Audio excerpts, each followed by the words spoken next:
play games all the time. Channel 5 is very long.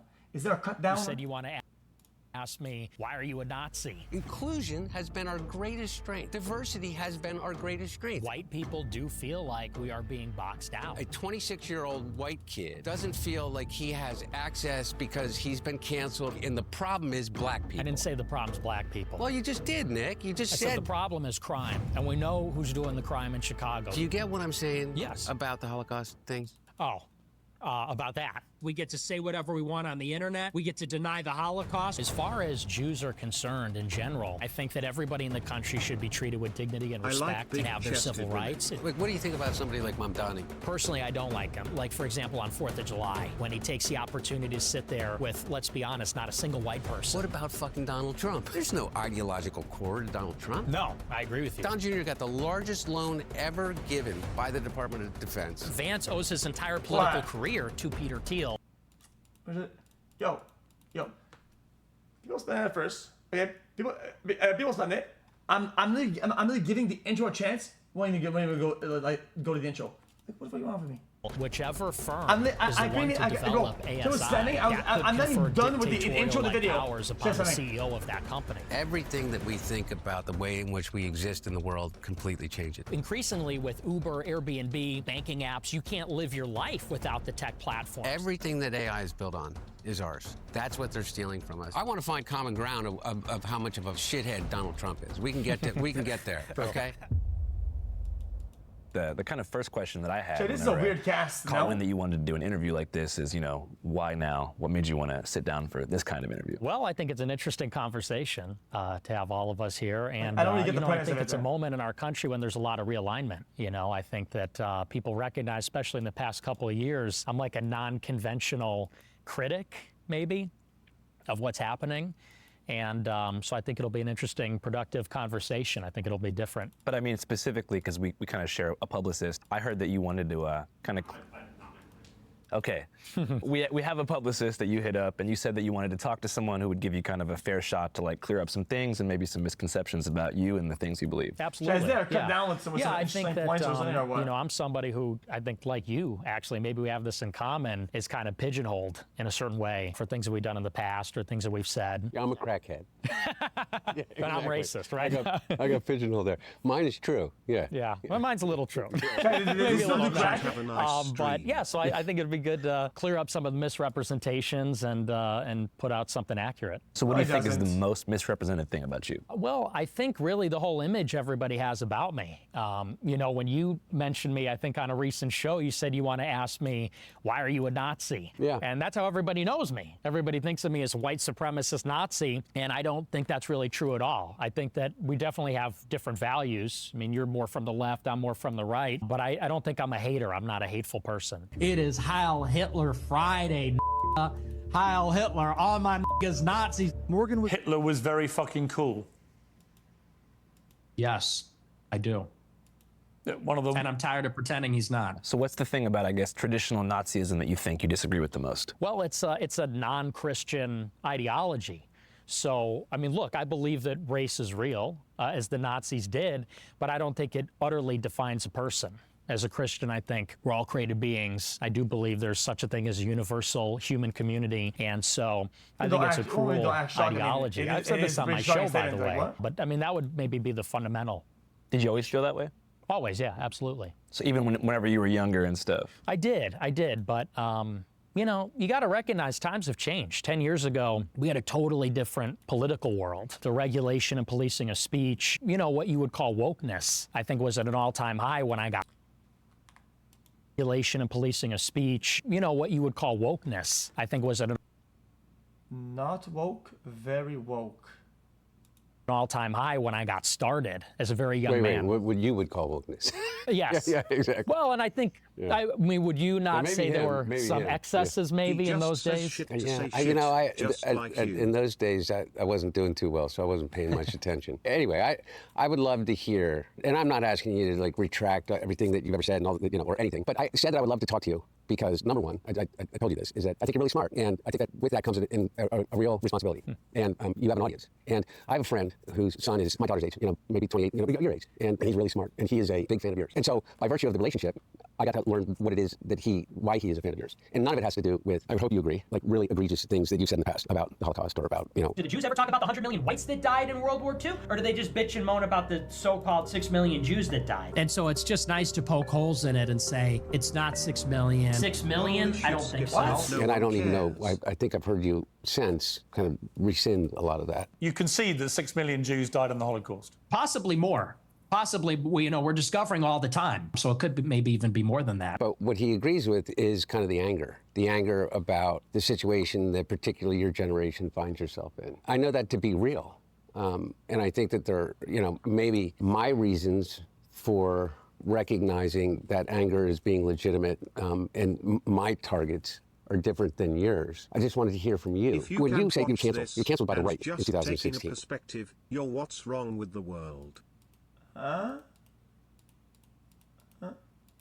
Yes. I almost felt like in preparing to meet you now is that your reaction to that is to just dig deeper and deeper into kind of the pause at every 10 seconds. Outsider kind of radical say anything for the purpose of generating the attention to build an audience. Is that true? And it's not an accusation. I really mean it. I want this to be a conversation as much as possible. I mean, there's certainly some truth to that, but I think that might be overstating it a little bit because I really got canceled by the right and the left. Yeah. And back in those days in 2017, you had these far left journalists at Huffington Post, Right Wing Watch, ADL, SPLC, and I really believe they were on a mission to find extremist rhetoric, the white nationalist, neo-Nazi boogeyman, all that kind of stuff. And they would look at someone like myself, 18, and if I was being serious or joking, things taken out of context, they would clip it, post it, and they wanted me to be the villain. And I think they wanted a lot of people to be the villain. I think the left, in a way, kind of created this climate where I think they pushed a lot of people farther to the right. No, that very well may be true, but you gave them a lot of ammunition.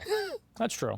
I mean, I hope that some of those things that you said in the past are not things that you believe in and that are you meant just to engender like a really radical kind of response. I mean, is that true or no? Well, again, I think that back in those days, you could not say anything. In 2017, 2018, cancel culture was so in overdrive. Any joke, any edgelording, anything like that, they would, first of all, there's no sense of humor. I'm so old, I don't even, what's Okay, well, to break it down for you, so the dawn of wokeness as it's known today, I think was in like the post-Trump era, after Trump won the election in 2016. There was a big movement. I don't think the landscape has changed in that regard. I think it's how we perceive what being canceled means. Like, what do you define as being canceled? Is it your show getting canceled? Is it you being deplatformed? People never agree on what being canceled actually means. I'm not just saying shit. I was a target of this for years before. If you want to think about what being canceled is, I was way more canceled than anybody that you've probably ever even met, genuinely. I was kicked out of the Overwatch League, which was literally everything that I've spent years building. I lived and died for that shit. And I was kicked out overnight for something that was genuinely not that bad at all. And it's something that if you said at any given time in the past 20 years, from now to 20 years prior, nobody blinks an eye about what I said. But that's canceled. That's your job, your livelihood. That's the skeleton of what you do in life, ripped from underneath you overnight. That's what being canceled is. And I still don't see it as being canceled because we don't agree on what being canceled means. That's what it is. Because it's not about being canceled or not. It's about what is being canceled. To deplatform and kind of push away those who, I guess, the left feel like had galvanized them into the presidency. No one actually cares about there was this big idea that if you push people off mainstream social media platforms, they would go away. Now we know through Trump's reelection that's not even true. But at the time, that was the mantra. Problematic viewpoints needed to be silenced, tucked away somewhere, and they would just sort of die in isolation. So I think that Chat. If you go to a family dinner, okay, and they go like, guys, listen, everybody.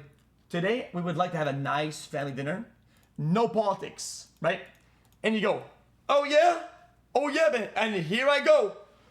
Trump 2025, Trump 2020, Trump 2020, and they go, dude. Can you stop that? Trump. And they go, dude, can you stop that? And you keep sending it. And they go, okay, get the fuck out of here. Get the fuck out of the house.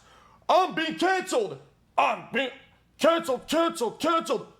Okay, well, you're fucking brain dead. Okay, so is that canceled? You know what I mean? Like, it's all a matter of perspective on what you think being canceled is. That was the climate where you first got started. It's a great analogy. If Twitter is a private company, and they have a platform, and they have their own private rules. That's their house. It's the owner of the house, their rules. They say, guys, on the site, don't say this, don't dox. And you go, okay, this guy lives at 123 False Road. Go see him now. And they go, okay, you're banned. Stop Cancel. XQc. I'm being canceled. Okay, well, yeah. In that sense, that's exactly why the analogy was correct about the house. It's their house, their rules. Like, what? Started 2017. That time period was crucial for getting people off mainstream platforms. Is that correct? Yeah, and I would say that you got to get into the psychology. Your freedom of speech applies to you out in public, and how it applies in the eyes of the law and the Constitution. It doesn't apply on platforms and whatever the fuck. They have their own terms of service. Your freedom of speech doesn't apply there. They own the company. They make the company. You choose to make an account and accept the terms of service, and you voluntarily embark onto that, and you accept that. And then when you breach that, you go, freedom of speech. Yeah, you're a fucking dumbass. What? Of those days, it felt like anybody that wasn't on board with the most progressive agenda had no options. There was just no alternative. It was going to be progressive, liberal, feminist, BLM, all that kind of stuff. And if you were to the right of John McCain, you're no platformed. Censored, banned from all the platforms, you're fired from your job, you're ostracized socially. And I think what happened really in 2021 when Trump got banned from the platforms is it felt like 70 million people got canceled. 70 million people that voted for Trump, or 60, 70 million people, we were all felt like, oh, so if Trump is out of politics and we're all banned from the platforms, then how is there any redress for our... I agreed at the time. I agreed later on, and I still agree, that banning Trump was fucking brain dead. Because it was clearly targeted, and they don't enforce those rules at all. They don't give a shit about. They don't stand on business about those TOS, whatever, and they selectively enforced out of nowhere. And it's very selective, and it's very fucking, and it's just fucking weird. Grievances. Do we just have to shut up and get with the program, and we're all going to be progressive? And I think that drove people to a far more radical place where people said, well, what really is a solution? We can't talk. We can't express ourselves. We can't participate in the process or run for office. And I was one of the people saying that's exactly what's going to happen. It's going to drive people to extremism. If you don't talk, if people don't feel like they have a seat at the table and enfranchisement, I think then they start exploring options outside the system, outside of the political process, the democratic process. So I think it's self-inflicted in many ways. So you feel like after the mass deplatforming in 2021, whenever people on the right got pushed to platforms like Parler, Rumble, etc., the lack of discourse and like the political singular. These platforms do zero damage. I don't care what these guys say. Brain rot. These hold no weight and actually don't move oceans for shit. Sorry, I don't care what it is. Popularity of those platforms created more extremism. These guys that are gonna watch those shows, that I'll go to all the lengths to go to these platforms to watch those shows and do all this.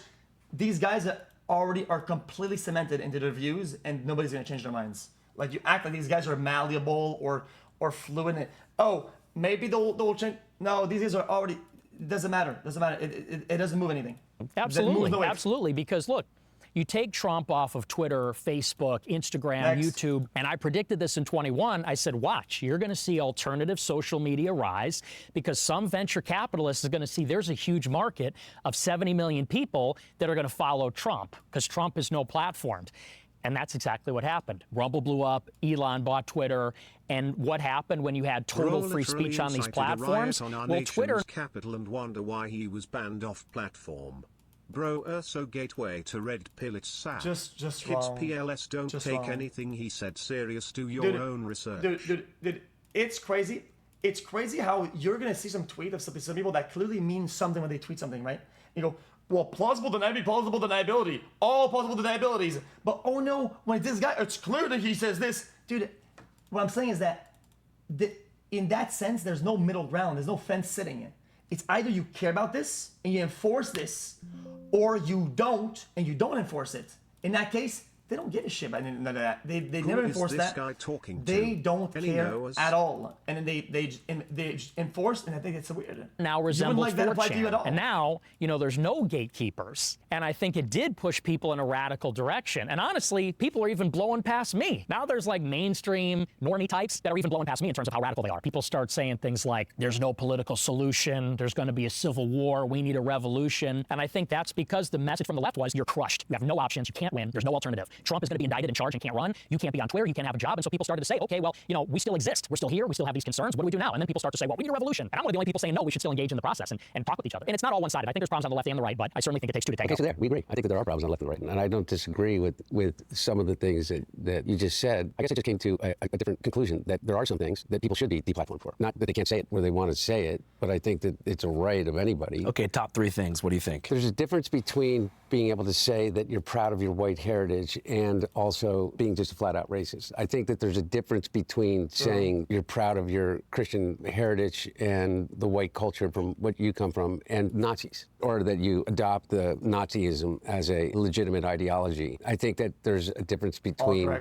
saying that you disagree with the United States policy as it relates to Israel and saying that the Holocaust didn't exist. I was like, Mom, Dad, Hitler was awesome.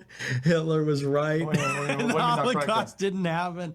And my parents were like, we cannot believe. Those would be top. Would you rather be racist or a crackhead? Why not a racist crackhead though? Like, what is like a meta archetype where you can do both? 3 things in my mind. I know that you believe that some people took you out of context, and I do agree. Look, on both the right and the left, there are these gatekeepers, 100%. And look at me, the mainstream press just destroyed me for 7 years without any real kind of reflection about what they were doing. I do think that, some of those things are legitimate reasons to say, Chad, let me summarize this in 5 seconds. Ready for this? Okay. This is the actual problem. Okay. Left, right, middle. Okay. Normally it's like this, where it's like the radical is like the very end of this and the very end of that. The main problem these days is simple. It's the fact that the radical extend all the way over here, okay? And that's like some accepted thing. That's fucking bullshit. It's fucking weird. Like, if all this is accepted, all of this is radical. It's weird as fuck. It's weird. Like, these people are saying the most outrageous. And people say, oh, you're being offensive to on both sides. No, it is absolutely on both sides.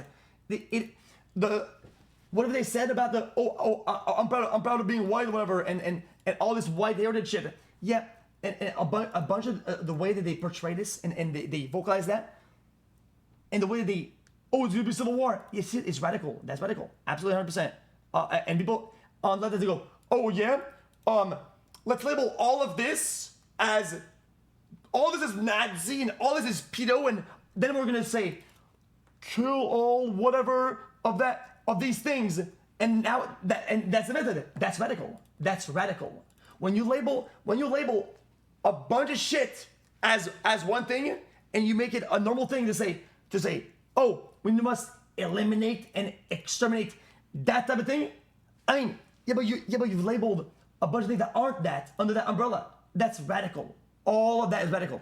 That's the problem. Is that this is too much accepted radicality. Bang. Cooked. We don't want you on our, on our commercial platform. Would you agree with that? I mean, all of that needs to be out. Like, all of that should be. Remove all that. It's all weird. Like, we accept too much fucking weirdness on social media and everywhere. Bro, why is it be so weird?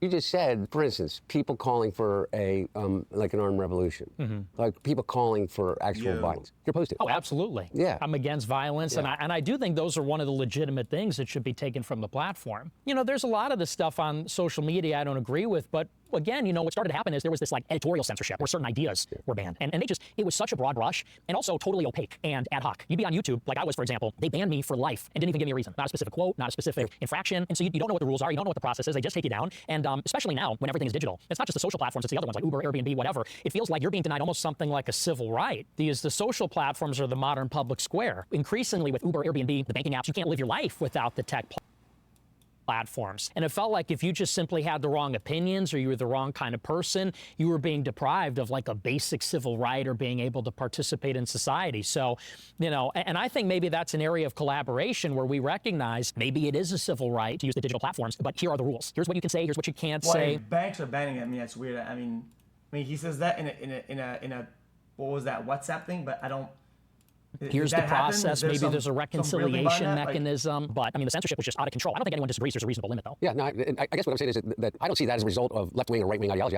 I view that kind of level of deplatforming. Look, I was debanked. I was debanked before I was ever even charged with anything. I lost every bank account. It took me, 9 months once they, the Trump administration, said that they were starting an investigation.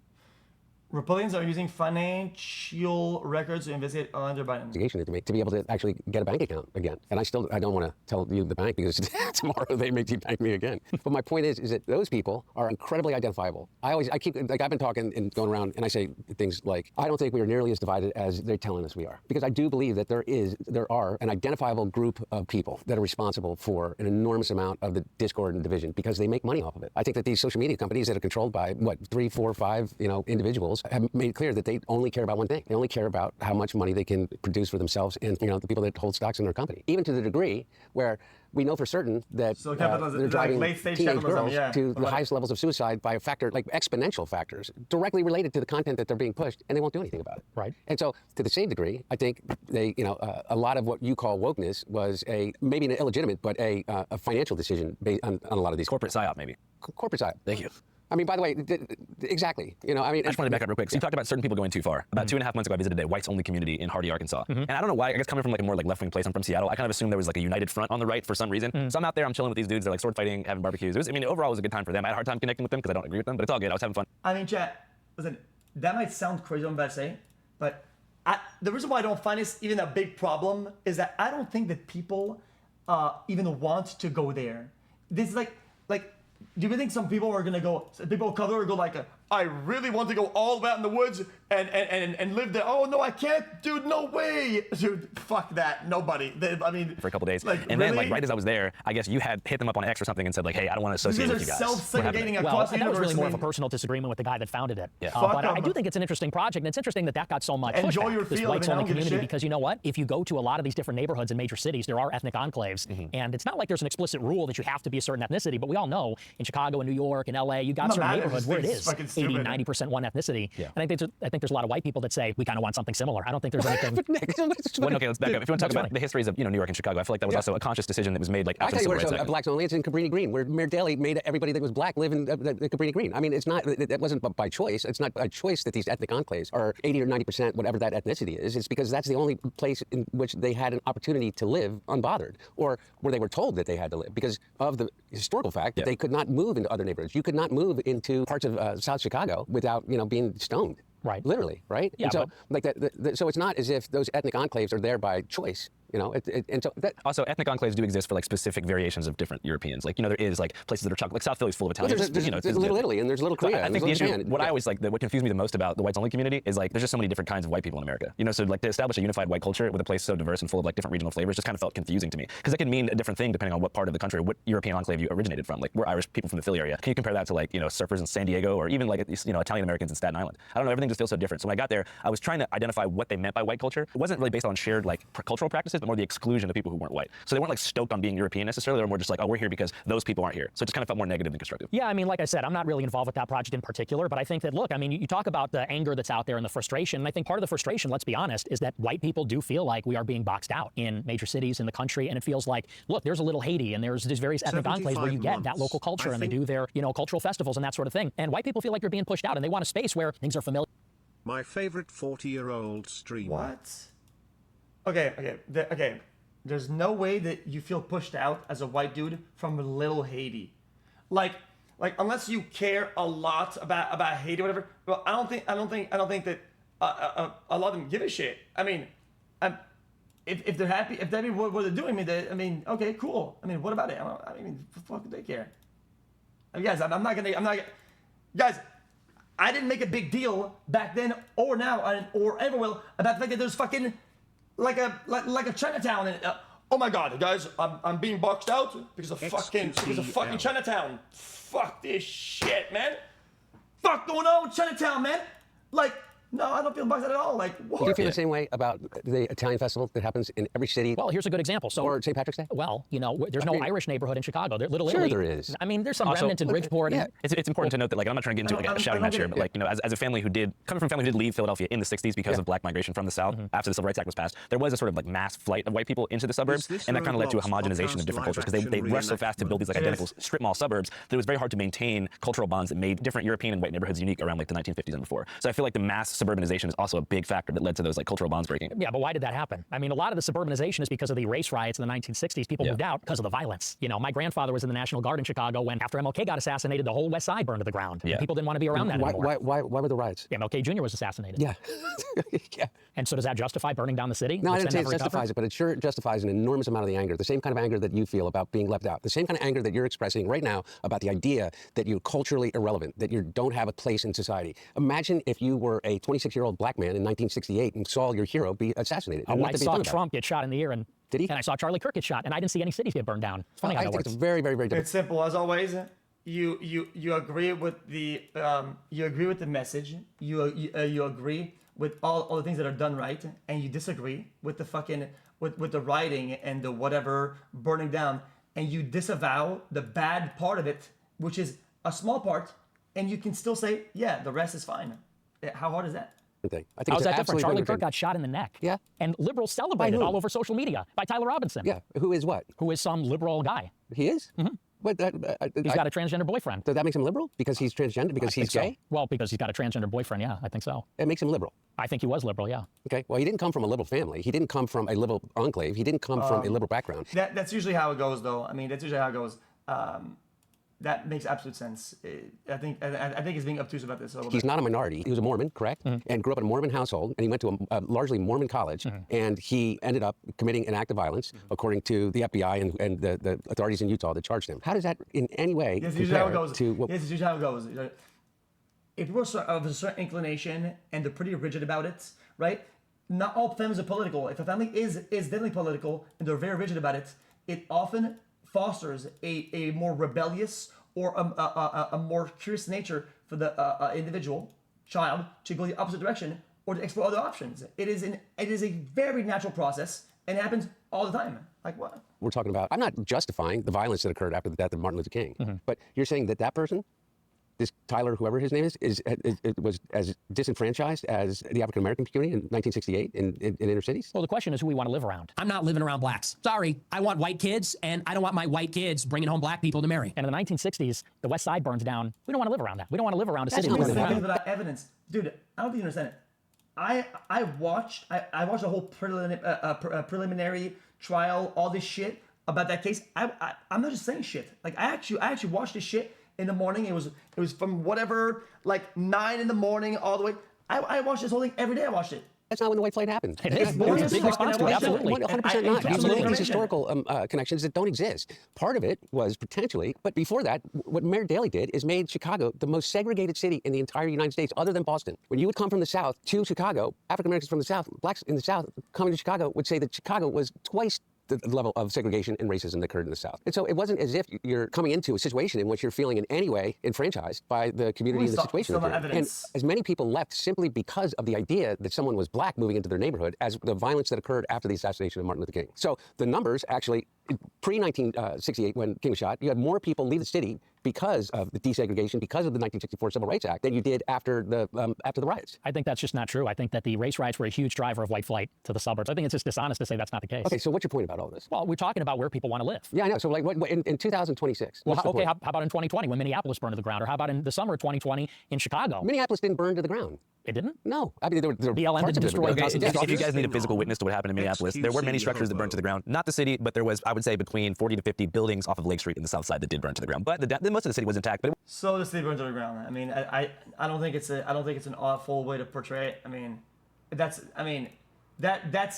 how people talk. Absolutely 100%. Sitting in a motel It absolutely room is how people talk. I in mean, 3 cup you chairs. denying that is weird. It's weird. I mean, I think we're doing this like semantics battle, dude.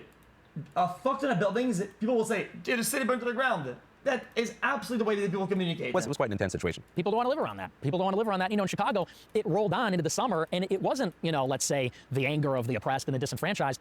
So they who's were at fault? looting. They were looting and Who's they? carjacking. The criminals. Are you saying that the problem with the 26-year-old white kid living in suburbia outside of Chicago and his feeling of being disenfranchised is because there was looting and rioting in Minneapolis by black people, and it's black people that are doing it? Yeah, I mean, the problem with Are you Austin really? Metcalf was that he got stabbed in the neck at a track meet. And the problem with our city in Chicago is that the Magnificent Mile is gone. Water Tower Place is gone because of all the crime. Nick, and the problem with an entire generation of African Americans is that they've been getting killed by cops for decades. That's What are you just talking not true. about, Nick? Chad, I think it's unproductive to take these one cases on any side of the aisle or whatever the way that you want to call it, and go, oh my God, this is happening to our society. Blah blah blah. I think any of those one cases is fucking dog shit. I don't care what the fuck. It's just it annoys me. And listen, it's not. Nick, What? that's not true. It's not true. Are it you saying is. that police brutality as it relates in racism in the police force, in the way in which police treat African Americans? Nick, you could grow up here like I did between Wilmington and Philadelphia, and if you were a black dentist and you lived in Wilmington and you commuted to Philadelphia, the chances of you being pulled over by a state trooper, either Delaware or in Pennsylvania, are about 50 times that would be if it was a white guy. 50 times. And so what you're trying to tell me is that the problem in America right now is that a 26-year-old white kid who lives in suburban Chicago doesn't feel like he has access because he's been canceled or he's been woke, and the problem is black people. I didn't say the problem's blak people. Well, you just did, Nick. You just I said said the problem is crime, and we know. And also the fact that he can't participate in Little Haiti and their celebrations. I mean, clearly he's very outraged about that. I mean, that would break my heart. Who's doing the crime in Chicago? The Not carjackings, being able to go- shootings, not team being able to takeovers. in We know Little why there's no Haiti. business on the Mag Mile anymore. And it's because they steal cars, they drive them through windows. And listen, black people are some of the biggest victims of the black crime. I'm making a We're joke, not allowed to relax, talk about man. it because of the What do racial you mean you're not dimension. allowed to talk about it? We're talking about it right here. You have a platform in which millions of people listen to you, Nick. I think Well, after Elon had to buy Twitter and open it up. It wasn't like that before. I was banned from everything for many years. So no, you weren't allowed to. You're right. We can talk about it now, but that's only because the good guys Nick. won. Hey, what's up, guys? There's something I forgot to tell you about. We also just launched our own streaming platform. Chad, you know what? Also, I'm not getting brainwashed.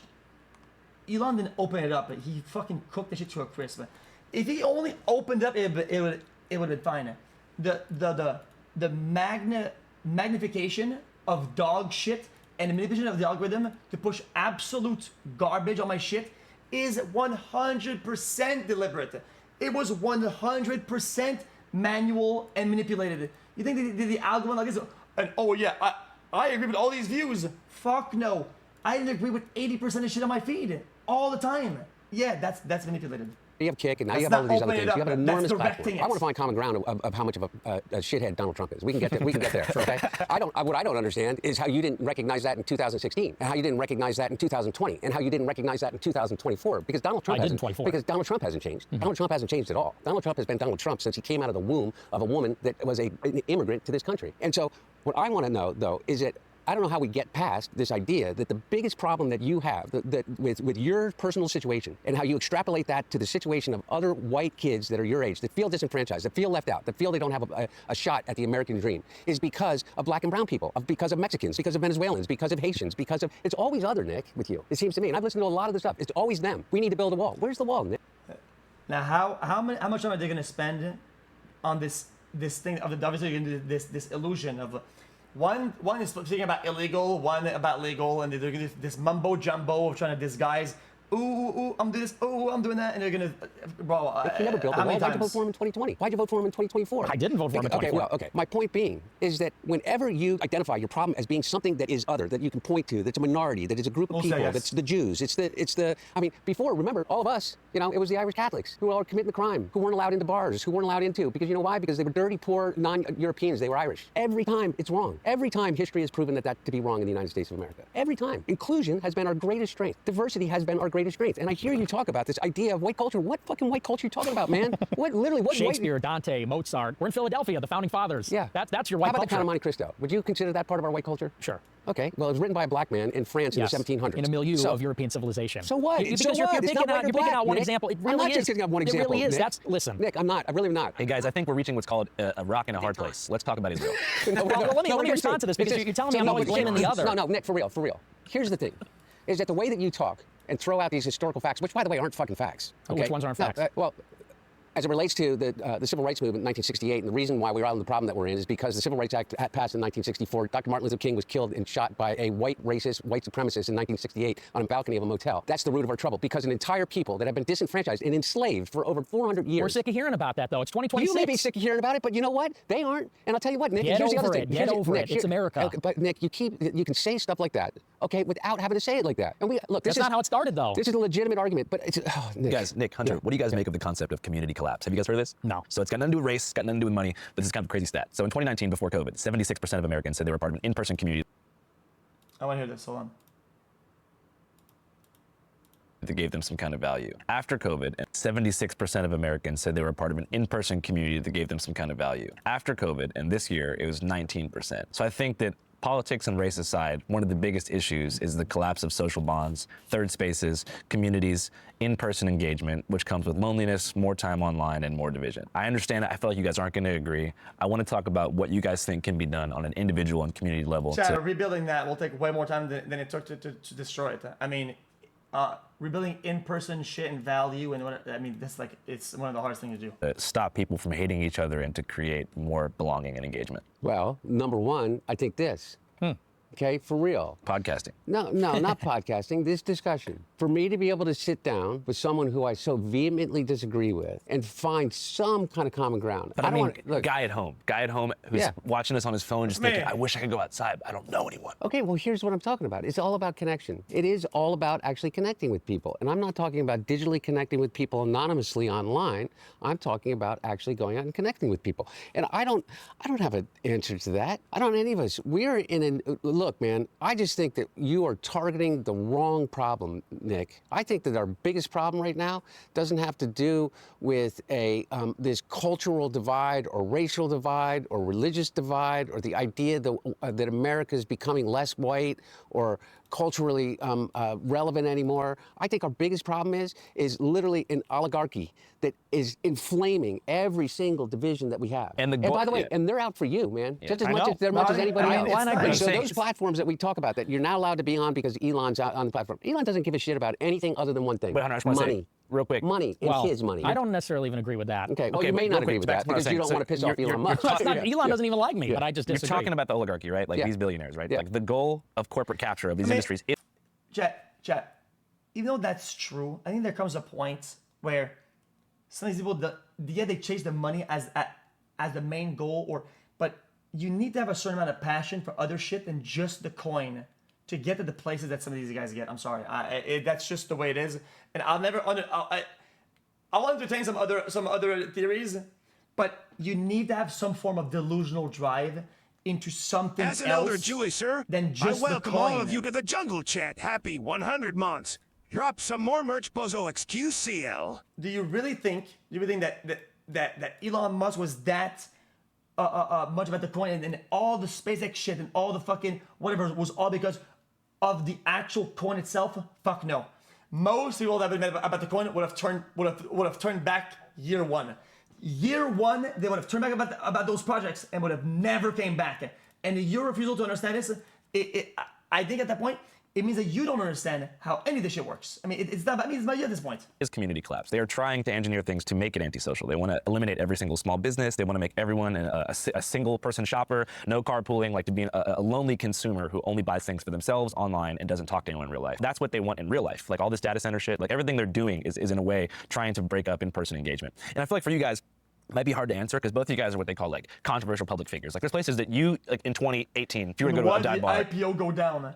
You have absolutely zero knowledge about how any of the stocks or the market works. Of course it was gonna go down.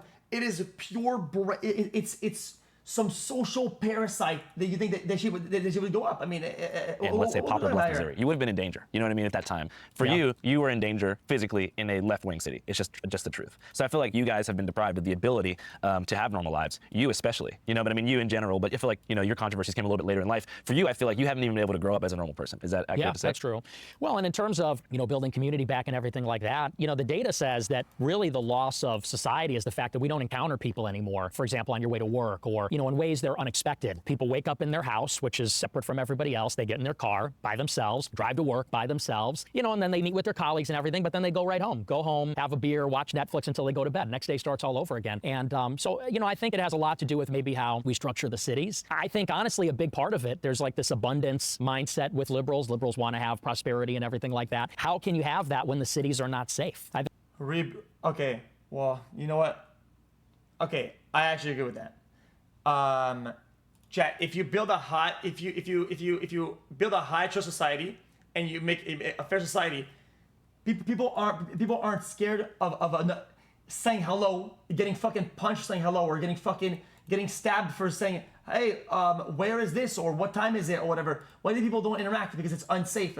People are mostly guided by their survival instinct.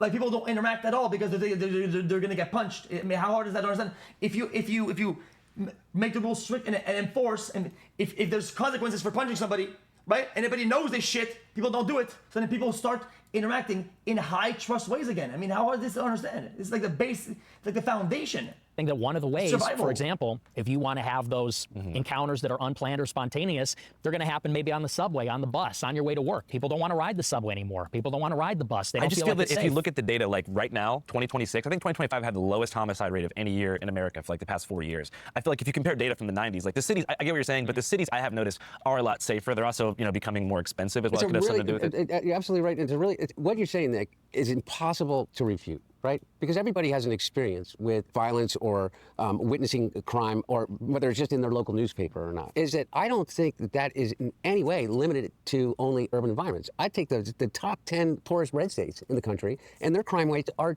10 times what many urban. Say that again? Top 10 poorest red states in the country, and their crime rates are 10 times what many urban centers are. So you'd be comparing like West Virginia, coal country, disenfranchised to like an urban neighborhood. Yeah, in terms of per capita crime, in terms of per capita murder, in terms of Useless statistics. Chat, I think this is no. If you use an entire, really, so you're gonna take an entire massive city, right? Let's say you have an extremely high crime rate area in one city. The rest is all sunshine and flowers, and you go, this one is really high crime rate, and people really enjoy this city. Well, no fucking shit. I mean, what? I mean, are we chilling? Oh my God. Jesus. Per capita child sexual abuse? Yeah. I think the things. It doesn't matter if it's per capita. Why does it matter? Games smile. If an entire area is 10% or whatever, right? The whole thing, and some other one, only 20% is at 300%. Well, that one is a higher crime rate, but it might be safer in other places because the other ones are 0%. How hard is this to understand? It's like you play a PvP game. Play a game that has PvP. Okay, you go to a place that says PvE. How many PvP interactions do you have in a PvE only zone? Fucking zero. 0 times you get because you can't do PvP, right? If you go to PvP area, you get ganked all the time. Okay, that makes sense, yeah. Then what about it? How does this to understand it? Some zones are extreme high PvP in some very small concentrated spots. The rest is all nice PvE. People really care about, things like that, and it's their own personal safety. Yeah. It is not. LA, it doesn't matter where you go, most of it is PvP. 20%, whatever. LA is a PvP area. Most of it. Yeah, there might be more concentrated.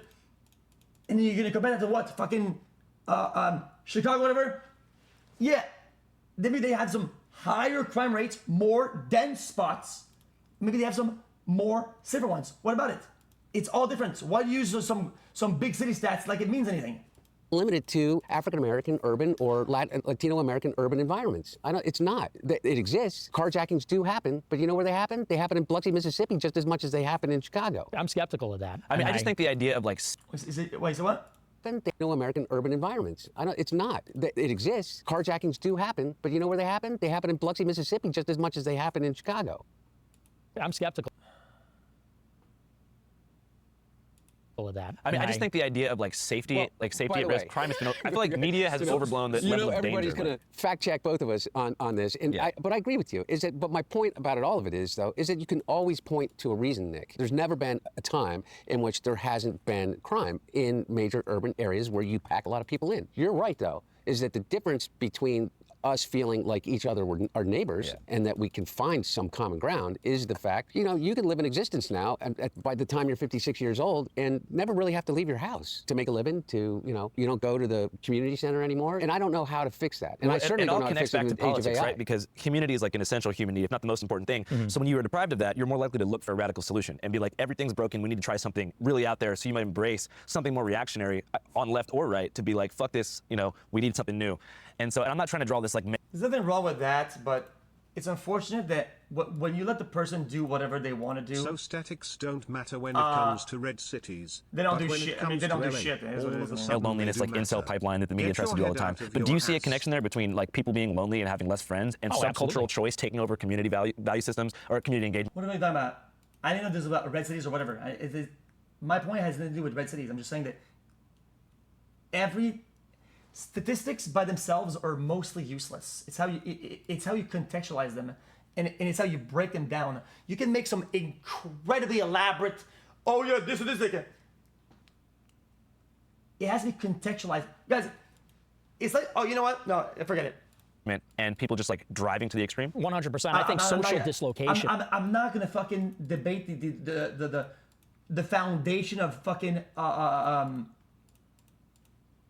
like just stats. I feel like you're not even listening. It's like I'm talking to a wall. Is probably the number one problem of our times, because you look at the young people, and you're right, it is one of those essential human needs, is to connect and have that sense of familiarity, to really to be seen, to see and to be seen, and that's something young people don't have. And I think, by the way, you look at the way young people socialize and even the mentality. I think a lot of young people have this absolute drive to go to college. Why? It's an extension of high school. And what do high school and college have in common? It's a community. You're in the quad. You can see and be seen. There's sort of like a status, reputation. You're constantly involved with other people. And I think everybody, young people, look at when they graduate from college like falling off a cliff and now life is over. Because now you just have your job, the gym, and going back home, and that's it. And this is why a lot of young people then want to move to the big cities. Got to go to New York, got to go to Chicago or LA where it's happening. And they want to get a condo or an apartment downtown because they want to go to the bar scene, extend college a little bit longer. And I think that's just not really a sustainable way to have a society. There has to be a way for people to still have that sense of community outside of, let's say, college and high school, even into their adulthood, and then into their old age. So yeah, I mean, that's one of the biggest problems going on. And I agree. I think it drives, even to your point about the whites-only community in Arkansas, I think it is driving these, let's call it ghettoization or insulation of people going into these artificial values-based communities. Yeah. Because where are you going to find people? Go online, start spouting about politics, or, even not just for incels and right-wingers, but even on the left. Someone like Tyler Robinson, he's on Discord. He's on Discord with all of the Overwatch players and all the LGBTQ. Yo. Now you've done it. Now you've fucking done it. You said what? You said what? Someone like Tyler Robinson, he's on Discord. He's on Discord with all of the Overwatch players and all the LGBTQ or whatever. And I think that, there's a tendency there where everybody kind of amplifies some of the resentment or feelings there. So I agree, that's a huge driver. So for you, like back in high school when you were like first kind of starting to use the internet and all that, did you build most of your community in person outside Chicago, or was it mostly online? When I was in high school or college? High school. The high school, I had real friends in Model UN. That was my favorite thing. So that was. But you were still creating like some kind of content at that time? Not in high school, no. Okay, so you went to BU? Yes. Were most of your friends like classmates there? Like when did you start to kind of build your online persona and community around your content? It wasn't until I left college. So to that point, I had friends in college. And then when I left college and started my show independently, then it was all people online. And everybody I knew was people from my community for the most part. But your cancellation from mainstream platforms was effectively the same thing as like a community collapse for your personal life, right? Yeah, well, I wouldn't even say it was just the cancellation, but even more just returning home from college. What do you think would have happened to you, like career-wise and personal life-wise, if you never would have been mainstreamed? I mean, I guess removed from major social media platforms. Oh, it'd be a lot easier to make friends, let's say, because being banned on Instagram, you might as well be dead. In Generation Z, that's how everybody sees each other, meets each other, talks to each other. So, chat. I feel like you should have had two accounts though. No, like an account for personal. Hot friend. Like I have an account that has all my old friends or whatever, like my actual account, and I have my xQc account. Like I have two accounts. I mean, if you put them together, I mean, it's fucking terrible. I think I probably have a wider, livelier circle. Do you feel like you had less friends after that? No, I'd say it's about the same. No, but I mean, you said that you feel like it would have been easier to make friends. It would have been easy to make more friends, yeah, sure. So aside from your career, how was your personal and social life affected in those following years? Well, it's brutal, I mean, because everybody that I knew from high school is on Instagram, on Facebook, and I'm just not on there. It's almost like you're removed from the earth. For Generation Z, I understand for older people, for different generation, people still meet up or stay in touch in other ways. But if you're not online as a young person, you might as well be dead. Do you think you would have said like some of the more extreme things that you did say if you know, I guess were allowed to remain on the mainstream internet? Absolutely, yeah. Looking back, and I'm not trying to get you to like take something back necessarily, what's like one thing that you said when you were younger where you're like, fuck, I wish I could take that back? You know, I don't know if I regret what I've said. It's just how you say it. Yeah, like, you know? Can you think of an example of like when you listen back to something and you're like, geez, I wish I could. Yeah. So I did this rally in 2023 called Fuentes Rally 2, and the one comment I said, we're talking about a spiritual battle between Christians and everybody else, and I said we're in a holy war. I said, and we're gonna make them die in a holy war. And the second I said that, I was like, didn't mean to say that. It's an extemporaneous speech, so you don't rehearse it, you just say things, and I was like, didn't mean that, shouldn't have said that. So it's always the how, it's always in the delivery that I... I can think of about 4 things that I really wish you would take back right now. But Like what? what? The cookies in the oven? Well, that's a joke. But it's not, Nick. My wife is Jewish. My son is Jewish. No, Nick. I promise you. Don't get mad. I'm not mad. Okay, It's just... I know. But okay. But you gotta understand how incredibly, whether it's a joke or not, it's a lived experience passed down from generation to generation, whether or not, and by the way, not just from the Holocaust, not just from 1939 on, 2,000 years of history, okay? Forget about Israeli politics and Netanyahu, because I think we agree. Well, I know what the joke is. I'm not whatever comments I'm not gonna. But you gotta understand. Look at me, man. I see. It hurts. It hurts. I promise you. I get the context. Socioeconomic level, etc. Hello, kinda whack-take. I agree with you for the most part. That's like community crime at proportionate level to police level, race level, income level, socioeconomic level. Well, what kind of whack take? You just said it yourself. You just added 5 more components to a statistic that only had 1. You widened the scope of what you're studying, and then you did it yourself. I mean, It does.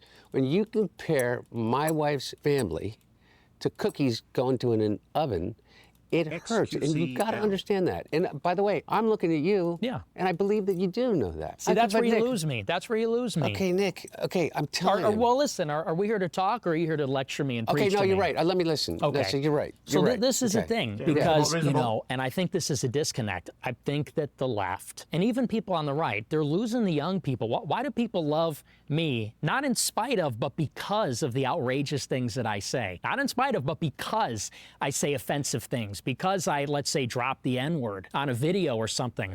It's because people are sick of the preachiness, the Nick. lecturing. Okay, I'll listen they to what really you are. say. But Nick, I disagree. I think that you're appealing to the lowest common denominator of thought. If you're hating on the people that they think are the reason for their suffering, then you must be on their side.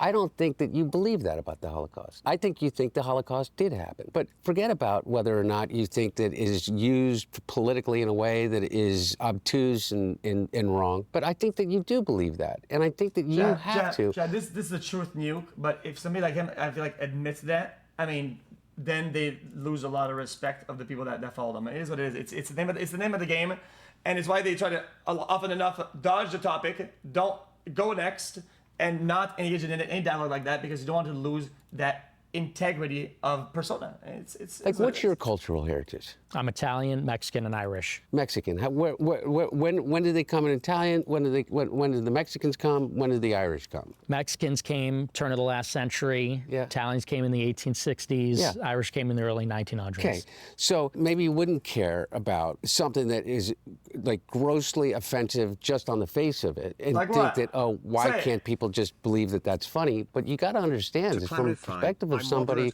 that has the trauma, and I think that there is such a thing as generational trauma, and those stories are passed down generation to generation. When you say something like that, they completely shut off. They can't hear another thing that you're saying about this cultural disconnect, about losing communities, about the feeling of being left out or left behind in a world in which there no longer is this sense of community. All the other things that you said. Everybody else is left, and what you do pick up. You pick up the ones that hear the dog whistle. You pick up the ones that say, yeah, that's the way that I feel, because it's radical. It's like he's willing to say the thing that... You can do dark humor, and if you have a big platform, you can do dark jokes, right? As long as, in my opinion, you have some form of tact or some form of skill with it where it's not just, it's funny because it's just funny. It's not funny because some people are going, yeah, fuck this particular group. Because you don't want to foster those guys, if that's what really to do that and to feel like that and to resonate like that. The joke has to land where the joke lands, and it doesn't resonate or echo or doesn't make waves anywhere in other places where people go, oh yeah, this guy said women can't drive. Fuck yeah, women can't drive. I knew that shit. Fuck it. No, you don't want to inflame those guys. Can you still make a joke? Yeah, you can still make a joke as long as it stops there. But often enough, it doesn't. Nobody else will say in this environment, and then you get you know, an enormous amount of niche, but love from that. And I just don't believe that you believe that. I don't believe that you think that it was appropriate for you to say something like that. I don't think you believe that it's appropriate to say women shouldn't vote. Let's give Nick a second to respond to the first thing. I know, I talk constantly. That's how I do this. It's all good. It's all good. I apologize. I get it, and I understand that perspective, and it is offensive, and it is provocative, and that's sort of what makes it funny. I mean, what we would say in our generation is edgelording. We're being edgy. We're being provocative. And I think that it is that kind of overbearing sense for our entire... Nick, I'm the king of edgelord. Well, in a certain way. Let's let Nick explain the psychology behind edgelord. It's that overbearing... Chat, I think it's fine, chat, if you want to be some edgelord, right?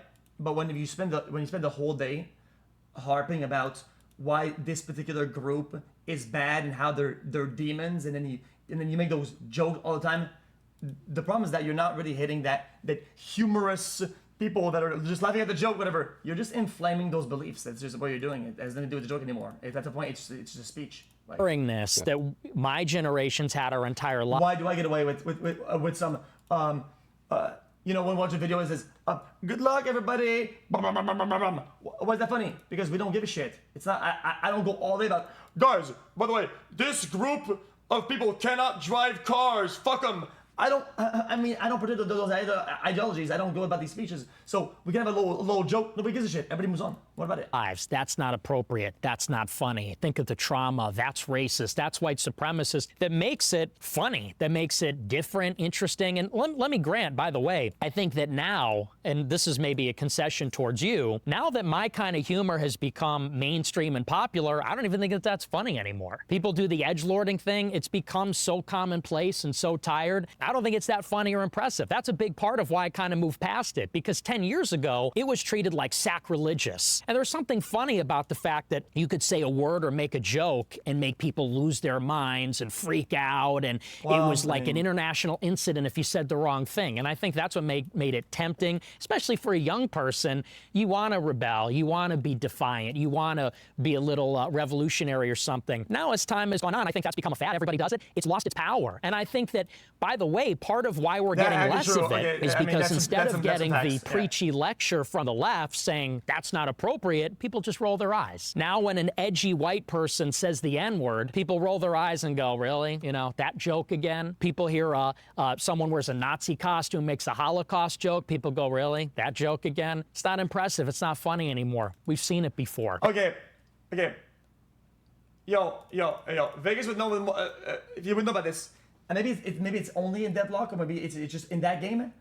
Everybody will say, oh, this character, oh yeah, that's Hitler and Stalin. That's fucking, and oh yeah, I just got Epstein. Yo, this guy sent me a missile from Tel Aviv. Like people say shit all the time. I mean, it's common occurrence every single game. There's a guy this morning in my game. He said, yo guys, I'm really fed. I'm H. He said that out loud. He said, guys, I'm like, what? Jesus Christ. But that happens all the time. And ironically, That's that crazy. is what makes you get less of it, when you disempower those things by not giving them this over-the-top reaction, pretending like it's some great travesty. So you think the new counterculture is going to be woke again? No, I think it's a synthesis. A synthesis of post-edgelordism and wokeism? Yes, because I think that wokeism had its me. excesses. Yeah. Edgelording also has its excesses. And I think now we're finding a middle ground between saying the edgiest thing we can think of with no regard for anyone and saying everything is racist. If you say something... Well, why can't you say it then? in that context, the guy said, I'm that guy. I'm not gonna fucking go on screen and say, guys, I'm not gonna say that. I mean, even in context, it's just fucking outrageous. What? That's crazy. You should lose your job. We're finding a middle ground where, you know, maybe it's tastefully offensive in small doses, less is more. So it sounds like you believe in the survival of the American experiment. Yeah, I really do. And listen, I don't think everything about wokeism was bad necessarily. What's the best thing about wokeism? I think that genuinely it has made people more respectful and empathetic. Because let's be honest, 20 years ago, let's say when I was growing up, I think there was a lot of cruelty. And I think there were some hateful attitudes. And I think as time has gone on, this younger generation, they may not be even left-wing. They may not be what you'd consider woke, but I think they are respectful of people that have different ideas or, you know, a different way of life or from a different culture. You know, we make jokes all the time about the fact that I'm like a far-right guy and I'm Mexican. People say I'm a white supremacist, I'm Mexican. And people make a joke that a lot of far-right people are Hispanic. And I think that's a consequence that there's very little genuine racial hatred in anybody's DNA anymore, or any kind of hatred. And I think that's positive, but that went too far. I think some of the other stuff went too far as well. You know, one of these strange things about sitting in a room with these two is that they agree on almost nothing, but they've both lived the same nightmare. Contact data brokers directly, nothing quite date. And one of the big follow-up shit, if they're expensive, weak though. For that, bad, so. Did you grow up like around a lot of Mexicans? No, all white people for the most part. Did they know you were Mexican? They did. And I'm not gonna lie, I mean, people made fun of me for that. What'd they say? Well, like, for example, one time, when I was in Model UN, I was entering high school as a freshman. They looked at my name on the roster without knowing me, and they told me this after the fact, the leadership of the club. They said, oh, we thought you were just some Mexican kid, so we gave you a bad committee assignment. Wow. But see, I heard that, and I laughed. I said, that's funny. You know, whereas a lot of people would say, oh, that's traumatic. I'm a victim of racism. You know, I think that's, you know, it's just a human thing. Yeah, I always felt like growing up as like a white kid in America. What if you weren't, what if you were and identified as being Mexican and they came to you? In that context, again, same thing as I said earlier. That could be just funny because of what the joke is. But if these guys always did that, they said that, and they also did that all the time, and they always found minorities and gave them those assignments, and yeah, that's a problem. Then you're not just saying the joke. You're also doing the thing that the underlying joke is trying to. You know what I mean? And they didn't tell you that's the reason that they gave you all the bad committee assignments. That would be unfair. Yeah. It's interesting. I'm just saying. That's the whole point, isn't it? And so you may find it funny because you pass as a white Anglo-Christian. Do you think I pass? What? You think I pass as a white Anglo-Christian? Well, I not only think you pass, I think you identify as it. Yeah. Let's go. Yeah. No, but really, for real. My point is that I heard you do an interview. Okay, when I literally on the right up here. It's like you were talking about how you were raised on like Mark Levin in high school. Right. And the thing that you liked the most about Mark Levin is how cruel he was to the callers. Mm-hmm. I don't get that.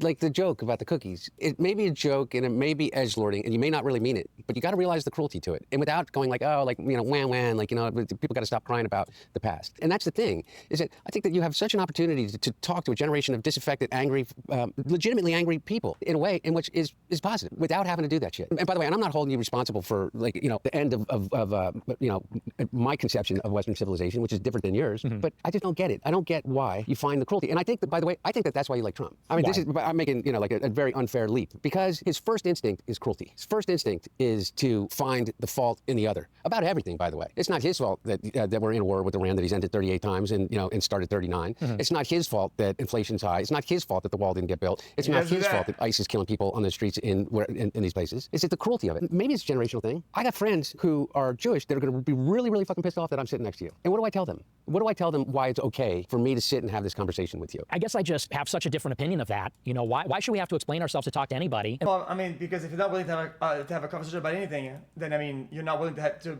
you shouldn't be allowed to have any sort of progress in any direction. And I mean, if you cannot be civilized enough to talk about your problems and sit down with somebody and it's just ideas, what should happen? Should you win by default and should your whatever you want just appear out of nowhere and then you win and everybody else is silence? I mean, no, that's not how it works. Why is it that saying the wrong? It's why violence is so fucking stupid. It's why anybody does these acts that are atrocities are just incorrect, stupid, and I disagree with them and I disavow with them because, I mean, you need to have at least some form of dialogue, even if it's not the dialogue that you want or you like. I mean, words or making a particular there. joke makes it so the Jewish person wouldn't want to watch my show. I have a lot of Jewish fans. I mean, some of my best friends are Jewish. I've had Jewish employees, and they recognize that, you know, just because I'm not necessarily nice all the time doesn't mean I'm hateful, doesn't mean, I don't even think they see it as cruel. I think they see it as it's a little rough around the edges. And maybe that's the difference, is I guess it's just attributing this weight to something that can be considered a joke and maybe doesn't have a cruel intention behind it. Like, you know, Mark Levin, you got to remember at the end of the day, it's an entertainment show. It's entertainment. People call in, he gets frustrated with them. It's part of what I do on my show. And it's not always nice, but it's funny, and I don't think it's mean-spirited necessarily, and I don't think it's that big of a deal. So, I mean, the thought that I would, like, for example, with you, people would say, why do you talk to Hunter Biden?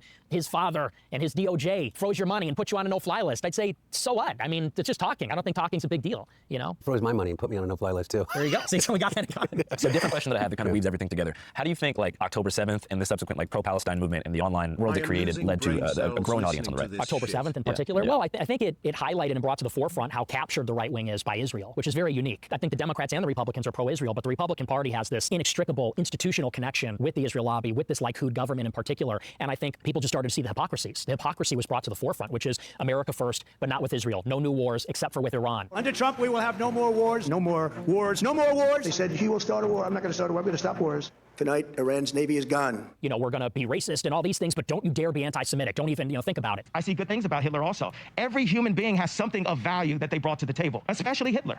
So I think that on the right wing, it made it unignorable that there's this ideological institutional capture. I just feel like a lot of straightforward, like just anti-Semite influencers were taking advantage of the post-October 7th discourse to push other ideas, broader ideas about Jewish people as a whole. Come out and say it. Like, I think that Jews are causing a disproportionate amount of problems in the United States. Well, I mean, I think it's hard to ignore some of those other conversations. I know that it's now become maybe in vogue to say that the Israel issue is very narrow. It's just Netanyahu. It's just the Likudniks. It's just the Israel lobby. But, what would you say about someone like Larry Ellison? I mean, somebody like that, I don't think fits neatly into this, let's say, problem of Netanyahu. As far as installing Barry Weiss and whatnot. Yes. Gotcha. Because this is somebody who's not Israeli. He's not even a religious Jew, but he's ethnically Jewish and has this deep affinity for the state of Israel. I feel a deep emotional connection to the state of Israel and the Israeli people. And is using and mobilizing his power and resources and connections to benefit Israel in the private sector. And so if you were to say, what's a law that we could pass to prevent that kind of influence, what would it look like? He's an American citizen. He can't buy a media company and hire Barry Weiss to run CBS News, and yet we recognize that's a big problem. I just feel the conflation of like anti-Zionism. So, chat, a lot of problems and a lot of solutions, and then what's the solution then?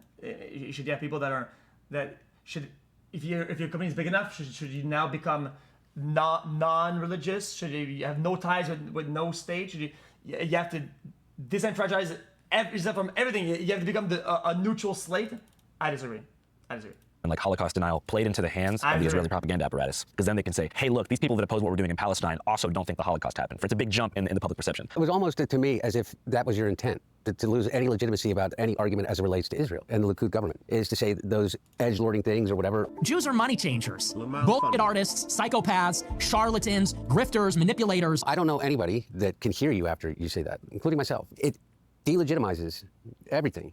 Because I don't think that true. A little bit more compassion. Let's try to stay a little. I don't want to do any character attacks on Nick. I'm not attacking his character. I'm not attacking. I promise you. I'm no, not. As far as compassion, I more just mean straightforward. Do you feel like the rise in anti-Semitic online influencers post-October 7th has given Israel more ammunition to work with in terms of casting everyone who opposes what they're doing as just like a rabid Jew hater?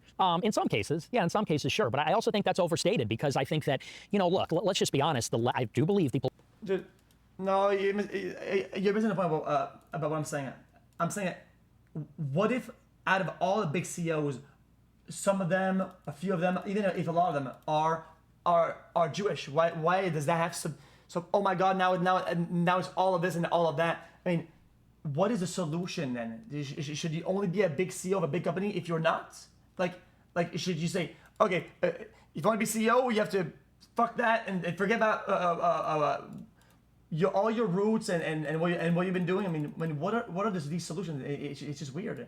Like it's just stating a problem and being mad about some shit. If it wasn't that, it'd be something else. Like political left wants to make the Israel issue very narrow, and they want to say that the issue is this genocide in Palestine, and on some level they think that the Israeli government is racist. You f***ing baying pig! You f***ing bloodthirsty, violent pig dog! And that's the problem. And I think that ignores that there is a broader conversation, and it does have to do with the Holocaust, and it does have to do with Jews as such, and Jewish nationalism and Jewish identity.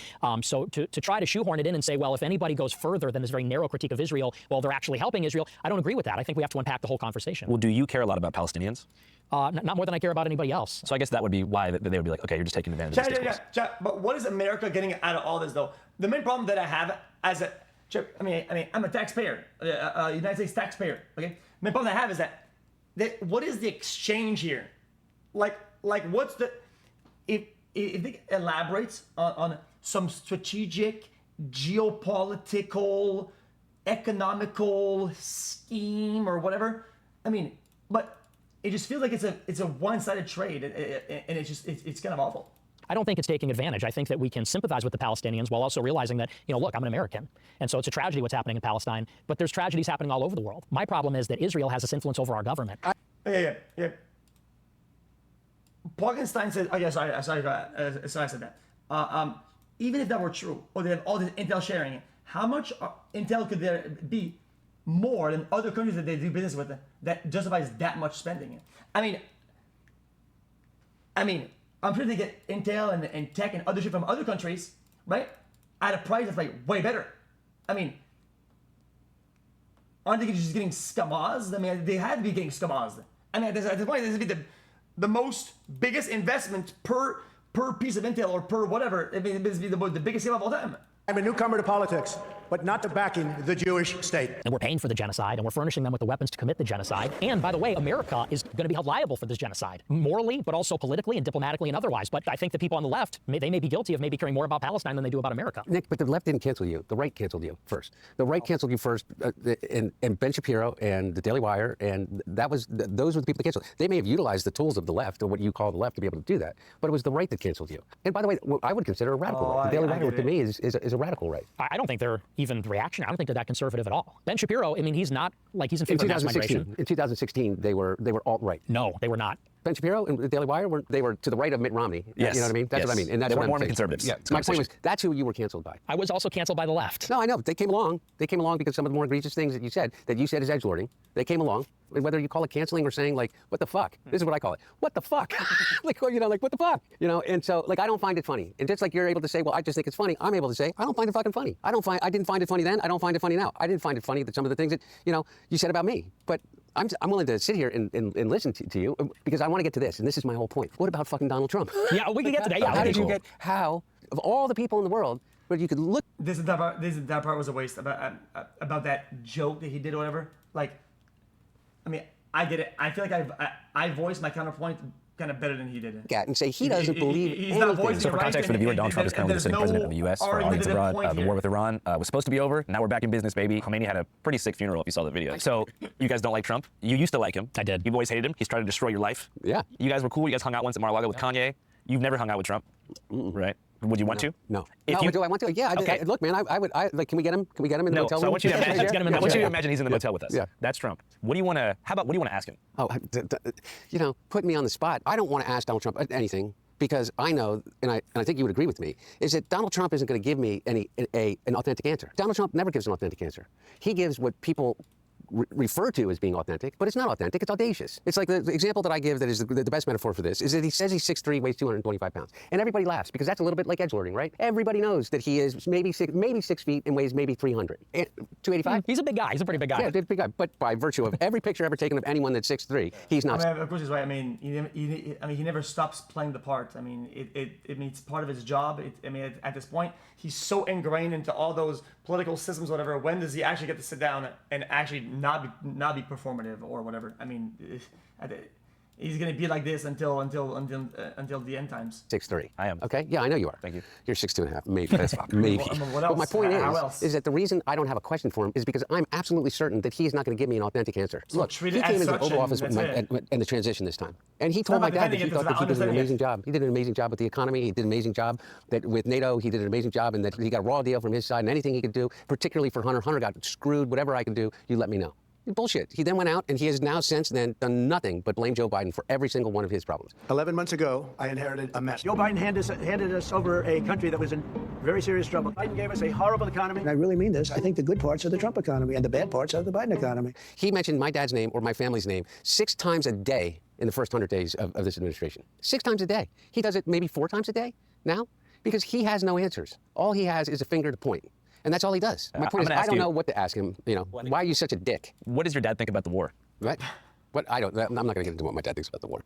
Is it really because I don't want to get into. He probably rebuttal with why he's such a crackhead. I mean, I don't put words in my dad's mouth. Just like I wouldn't ask you what your dad thinks about the war. But your dad wasn't the president of the United States, which is a little bit different. But look, all I can say is this: is that every single Israeli prime minister since at least Jimmy Carter was president, has walked into the Oval Office or picked up the phone and called the president and said, we have to attack Iran. And every single one of them has said no. And they may not all have had the same exact reason, but one of the reasons they did is because they knew what the consequences would be as it relates to the lifeblood of the economy. It's petroleum in the Straits of Hormuz. Every single one of them knew that. And every single one of them knew that there is no way, unless you send in ground forces, to end with certainty the nuclear program that the Iranians have supposedly been building. Every single one of them knew that the existing Ayatollah, the Ayatollah at that time, had put out a fatwa, an edict saying that they would never turn their nuclear technology into a bomb. The supreme leader of Iran issued fatwa. Having nuclear weapons is forbidden, is haram, which means never we can have nuclear weapons. It was a religious edict as strong as if the Pope had released an encyclical. But what did he do? He kills the Ayatollah. We get a son that now has a far more radical and far greater ties to the IRGC. And what do we have? The Straits of Hormuz are still closed. He said that they're brilliant people. I find that that's Donald Trump on everything. He said he'd end the war in Ukraine on day one. That is a war that's dying to be settled. I will get it settled before I even become president. And I didn't hear anybody on the right and say, that's just bullshit. It's just bullshit. He said he would build a wall. I don't believe in building a wall. But everybody said that's bullshit. And then when he got into office, I didn't understand what he said about Iran. I didn't get it. Corruption, the level of the corruption. I mean, people believe, I thought that they were enriching it. That there was this thing called the Biden crime family, right? I know that you know, is that I didn't do a single piece of business when my dad was president. I made basically $200,000 a year selling paintings. I picked the thing that was the furthest possible thing away from politics that I possibly could. Don and Eric have done over $1.3 billion in contracts, just in contracts for underlying companies that they have an ownership stake in with the Department of Defense. Don Jr. got the largest loan ever given by the Department of Defense. They have an ownership stake in with the Department of Defense. Don Jr. got the largest loan ever given by the Department of Defense of a company that he bought into like 3 months before they got the loan, because Peter Navarro picked up the phone and called DOD to get it done. My point is, I don't have anything productive to say to him that I know of. And when I listen to you and I listen to what you do, it's my question. No, it's one of this, then just disappointing. Of course, I'm not gonna defend it. We watched a video about this, about how everybody delays each other. And whenever they retire, they go to some other branch and they go to some other shit, and then they go to the Pentagon and they fucking cycle the whole thing, and it's fucking god awful. I mean, there should be systems in place that prevent these things from happening. There should be laws and things into some tech somewhere that make all of this not feasible. This shouldn't even be possible. It should be a crime. How did you not see that before? He was a disaster in 2020. A complete and utter disaster as it related to what he did with COVID. Regardless of whether you think we're supposed to be wearing a mask or not. The question for Nick is, how did you not realize 6 years ago that Trump would be this sort of letdown? Because he doesn't hold, you know, there's no ideological core to Donald Trump. No, I agree with you. Well, you got to realize in 2016 where Republicans were at. We had John McCain, we had Mitt Romney, and the perception on the right is that they were insufficiently conservative and that they were losers. All they do is lose because they don't fight. There was this perception that the Democrats are ruthless fighters. Obama crushed in 2008, when we thought he really should have lost in 2012. That was a Republican perception that Romney let us down. And so when Trump came on the scene in 2016, it was new, it was refreshing. He seemed like somebody that was really going to take on not just the Democrats, but also the media on our behalf. And what's more, you got to think about the mood of the moment in 16 as well, and the message Trump was giving. Trump said in 16, it's just me and my son and my wife. We don't have any donors. We don't have any special interests. More than $100 million put in of my money, meaning I'm not taking all of this big money from all of these. For how locked in Obama was, it's crazy that it still came kind of that close. Because I mean, he locked in incredibly hard. I mean, different corporations like she's doing. We're going to put America first, make the country great again. This is a very appealing message, and I talk all the time on my show about it, and realizing now that it was obviously a scam and now obviously unfulfilled completely. I meant in the campaigning. Yeah, for the election, of course. Yeah, what? I mean, I think that goes without saying. What the fuck? And you're right, Trump is non-ideological. The message was brilliant because it said, one, the system is broken. America's not great anymore, but it used to be. We can make it great again, but in order to do it, we need to actually bypass the system. Why is it that we never have victories? Why is it that things don't change? Because of money. He said, and that's why I'm different. I'm rich. I'm a billionaire. If I self-fund my campaign and don't take super PAC money, then I won't have to listen to the lobbyists and the special interests. I could fire the people I need to fire, do the things I need to do. That was like a very powerful message in 2016. And after 4 years, I was one of the people even back then that said, look, it never materialized. He did wind up taking super PAC money. He took AIPAC money for that matter. Sheldon Adelson money at that time in 16. Even in the first term, bombed Iran. In the first term, didn't build the wall. In the first term, didn't even reduce illegal immigration until 2019. And I remember the timeline perfectly because I covered it every day. It was like in May and June 2019, 20-year illegal immigration high in terms of month over month. But why did I go for him in 2020? At the height of the pandemic, we all thought on the right that if anyone other than Trump was president, you were going to get a vaccine mandate, which we really didn't want to be forced to take the vaccine. We thought the lockdown might never end. We thought that censorship would kick into overdrive. And so we said, really, it's unacceptable that anyone other than Trump would just be a disaster. Who's we? I was perfectly fine taking a vaccine. That shit, bro, that sickness kicked my ass. And honestly, fuck that. Bro, I had full trust in vaccines. My mom worked in vaccines her entire life. I had absolute trust that if it got to that point it be at a level of safety that I'm absolutely okay with it, and I made that mild decision. I mean, it is what it is. I mean, I don't care. And then obviously Biden came in, and I don't think it was as bad as we thought it would be, to tell you the truth, honestly. But by 2024, I mean, I was out in 2024 because everything you're saying is totally true. And I was telling people on my side, I was saying he's not going to build the wall, and I know you're against that. He's not going to do the mass deportations, promising that. He's not going to start no new wars. I said in 24, he's going to take us to war in Iran. And the Ukraine war, I said, that's not going to end in one day. Too complicated. We're already in it. And so I didn't vote. I didn't vote in 2024, and I told my followers not to vote for Trump for that reason. And it was only until a year later, after all the exuberance. Because your immune system is dog shit. Yeah, but I had the vaccine. I even had my little booster. Okay? And when I got the sickness, it still kicked my ass. It was a new variant, the fucking Delta, Beta, Omega, Killer, whatever the fuck. Yeah, she cooked it cooked me anyway. Okay? What would it have been if I didn't have the vaccine? Probably worse. I'm okay with that. It's died down and people saw the what's my downside? I had to get to get a free shot at CVS? Fuck yeah, I don't care. The Epstein files, the war in Iran, people said, you know what, you were right. You were right about Trump. Even Alex Jones told me you were right about Trump. I was all in on him. So, I mean, as far as him being vaporware is concerned and a scammer, and fundamentally, you're 100% right, no ideological core. He's not an ideological guy. Yeah, it is. He's literally all about him. And I agree, he's a cruel narcissist. Yeah. And you said I like the cruelty. I do not like the cruelty. No, by the way, no. I didn't say you like the cruelty. I said I listened to your thing, and you said one of the things that you liked about Levin was the cruelty. And not for the cruelty's sake, it didn't seem to me like this. It was because it was raw. It was, yeah. And that's, so I'm not saying that. No, but I agree. I think he is cruel. And even what he said on Easter, I mean, we're Catholic. On Easter Sunday, he says we're going to annihilate Iran, and then he made fun of Allah on Easter Sunday. So, you know, that. Sorry, I have to go back a little bit. I'm not saying that. No, but I agree. I think he is cruel. And even what he said on Easter, I mean, we're Catholic. On Easter Sunday, he says we're going to annihilate Iran, and then he made fun of Allah on Easter Sunday. So, you know, that kind of stuff, it just totally turned me off entirely. Is there anything that you think Trump can do to, like, regain the support of the, I guess, Gen Z and millennial right? No, it's over. People see what he's made of. And Hunter's right. He's a liar. He is a liar. He is a bullshit artist. And especially, you look at what he did with the Epstein files, with the war in Iran, what he did to Thomas Massey. Yeah. This guy named... Crazy. There's something wrong with them. They just vote no. They love voting no. They think it's good politically. You realize that if you are America first, you have no place in this Republican Party. Because he said it. He said our Republican Party, or rather, he said MAGA is Mark Levin, Laura Loomer, Randy Fine. He said, and who is not MAGA? Megyn Kelly, Tucker, Alex Jones, Candace. And I think most Republicans said, well, we're with those other people. We're not MAGA anymore. So what do you think happens, Nick? I believe that we need radical change. And I'm not talking about violence or revolution or things like that. I'm talking about the only ways that you can have this kind of radical rethinking of the system. Like, there's so many questions. Like, what do you think about the Epstein files? What do you think about the accountability? Or do you think that he's broken the system to the degree that we now are basically in a dictatorship light?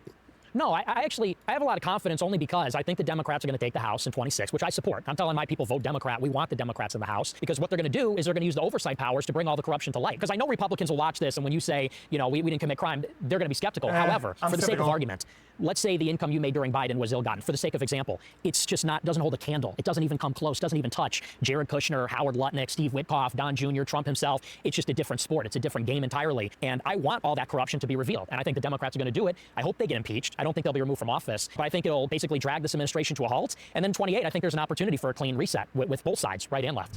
Hey guys, quick thing before we get back to Hunter. So I was looking at some MD Pog link. Chat. True.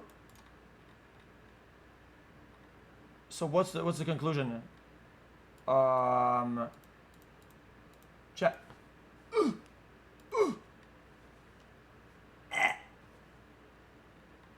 Chat, is it gonna happen sooner than we thought?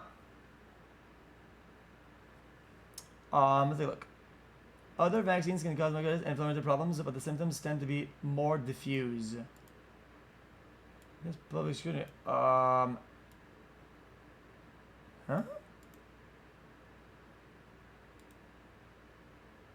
But, yeah, I mean, I guess this needs a better, a more expansive article. I think this is oversimplified a little bit. I mean, it's a very small article, no? I mean, I'm not gonna read all this shit. I mean, I'd better read it. I'd rather get deep into it and get a big read, and this is like a very I take, for example, the Tylenol thing. The Tylenol thing, Tylenol caused autism. When I saw Dr. K, he explained how that works out and why it may seem like this, and the explanation is a lot more complicated, and why it seems like this. You know what I mean? You don't have to be a doctor to explain a concept that's well studied. I mean, it's not. I'm not doing appeal to authority on his expertise on the matter. More that about he was able to explain it, and I get it. What? Dr. Mike. Oh, was it the wrong guy? No. Okay. Yeah. I just put this into Grok and ask if it's bad or not. I'm not. Website as well. Beyond the ownership piece, every outlet gets a bias rating and a factuality score. And there's a blind spot feature that catches stories that one side is hammering while the other side is completely ignoring, which happens more than you believe. Here's a perfect example. So my man, big Hunter Biden, Trump, back to Hunter Nick. Whenever you talk about Trump, sometimes you explain this like nightmare scenario that revolves around the Vance presidency. Yes. What about JD Vance being in power scares you so much? If Trump doesn't have an ideological core, then Vance really doesn't, because Vance is a chameleon. That's not his real name, for openers. Never had a real job. These are all sinecures given to him by Peter Thiel.